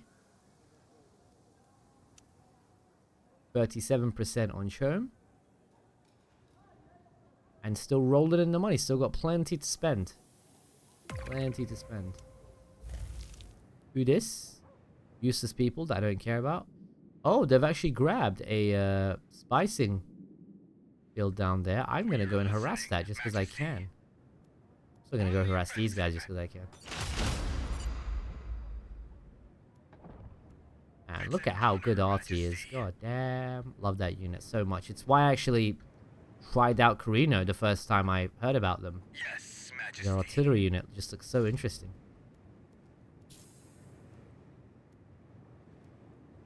For the Imperium.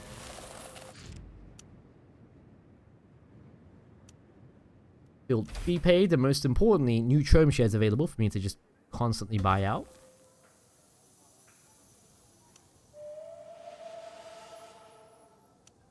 And 40% now. Look at that. 10 more percent and we win this.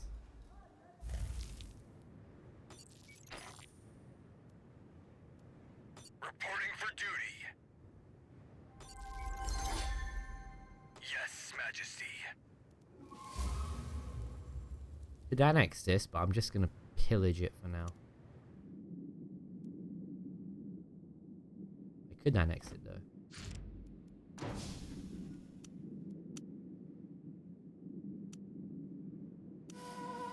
Lands rat vote. We do not want Harkonnen to win, so we're just gonna dump all their votes into that.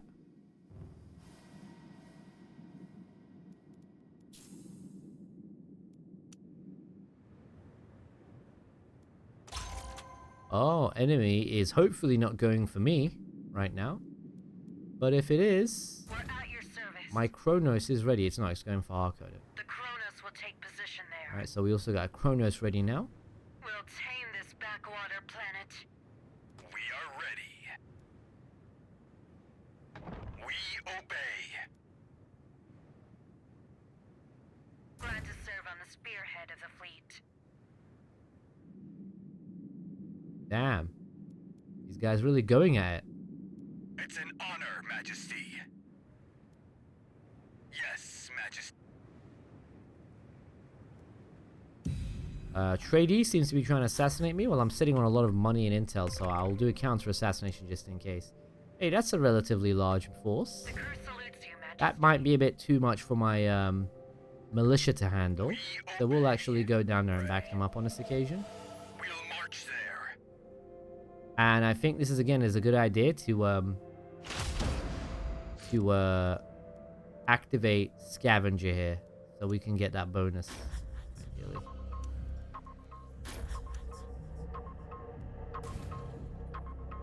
We'll overwhelm them. On the offensive.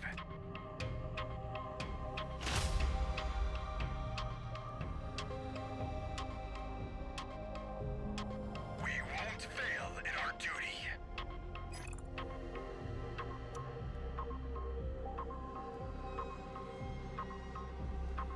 It's There we an go. honor, Majesty.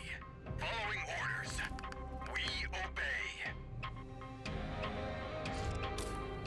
Request already completed. Lose some Solari or some authority. Clearly some Solari is the right answer there. Operation detected, but we don't care. More stonks. 20,000 hegemony. Basically 5 more thousand hegemony and I win and I'm in the lead. Right? And also, before that, I'm probably going to win free stock market. We check income for my enemies, right? These guys have 777. These guys have less than 3,000. These guys have less than 1.5k. None of them can compete with me economically. I'm making 1.2 thousand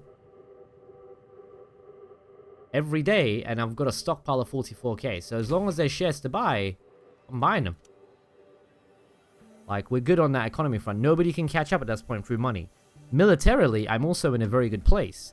So it's not like they can try and stop me that way. The only threat there is really Dune governorship, which, you know, like, I'm keeping an eye out for in 0 days when the election starts. To cancel that out. Okay, new siege detected. Not much good to me. That far away. There we go. Elections up. And Dune governorship didn't go through because I didn't allow it to. Mandate's done. So we're going to dump these two onto Harkonnen and ask for some money so that I can keep buying shares with that money.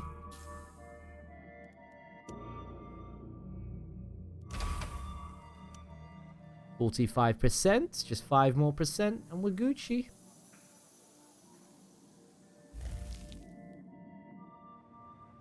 Yes, Majesty.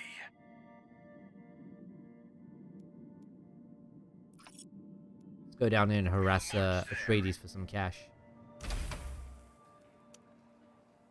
46.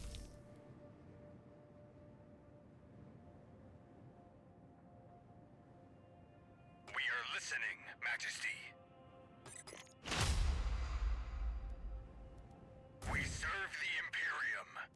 We won't fail in our duty.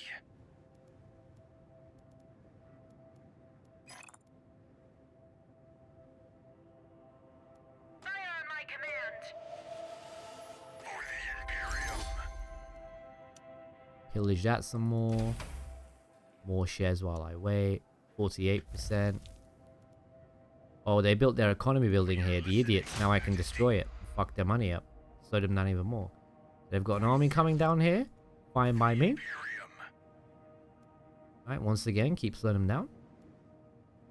Coordinating the attack. For the Imperium. On the offensive. They made a lot of money.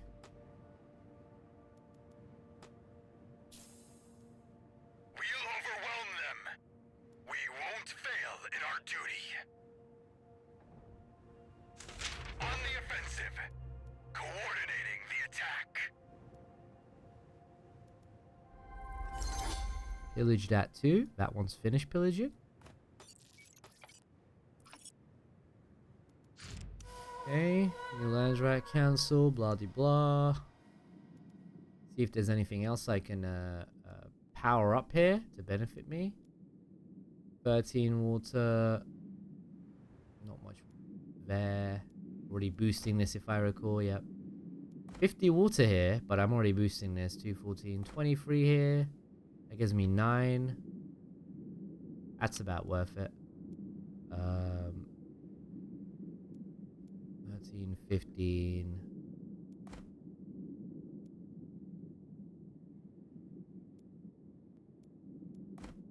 I don't know what's here, but 7, 137.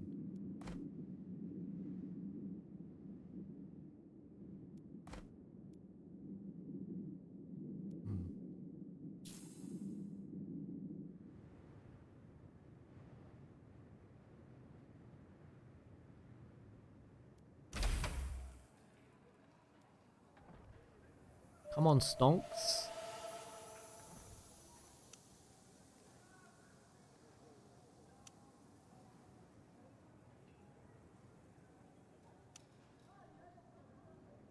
%. Was their pillage done? We are listening, Get Majesty. the boys. Actually, I was gonna say get the boys out of there, but wouldn't mind harassing this one too. More stonks, 50%.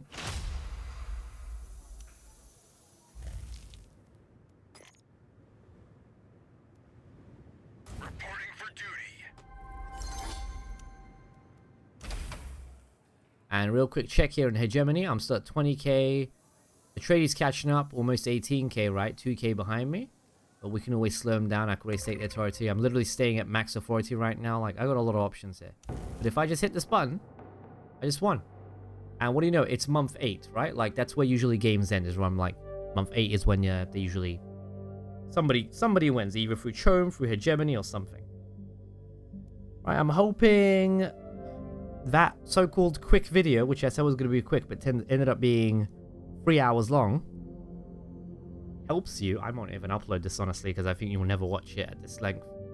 But, I hope that made sense, you know, like, I hope that gave you a really good idea on how to play this faction, so that you can at least, you know, like, defeat insane AI and such once you get a feel for it.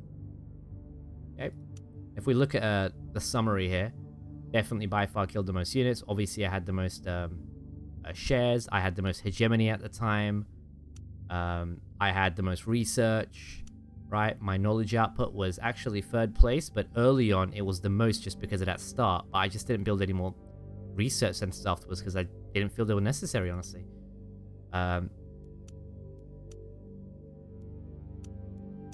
Economy-wise, Solari production, you can see I'm just basically at the top there. In terms of money stocked, definitely at the top there. Shares, obviously, at the top. Territory controlled.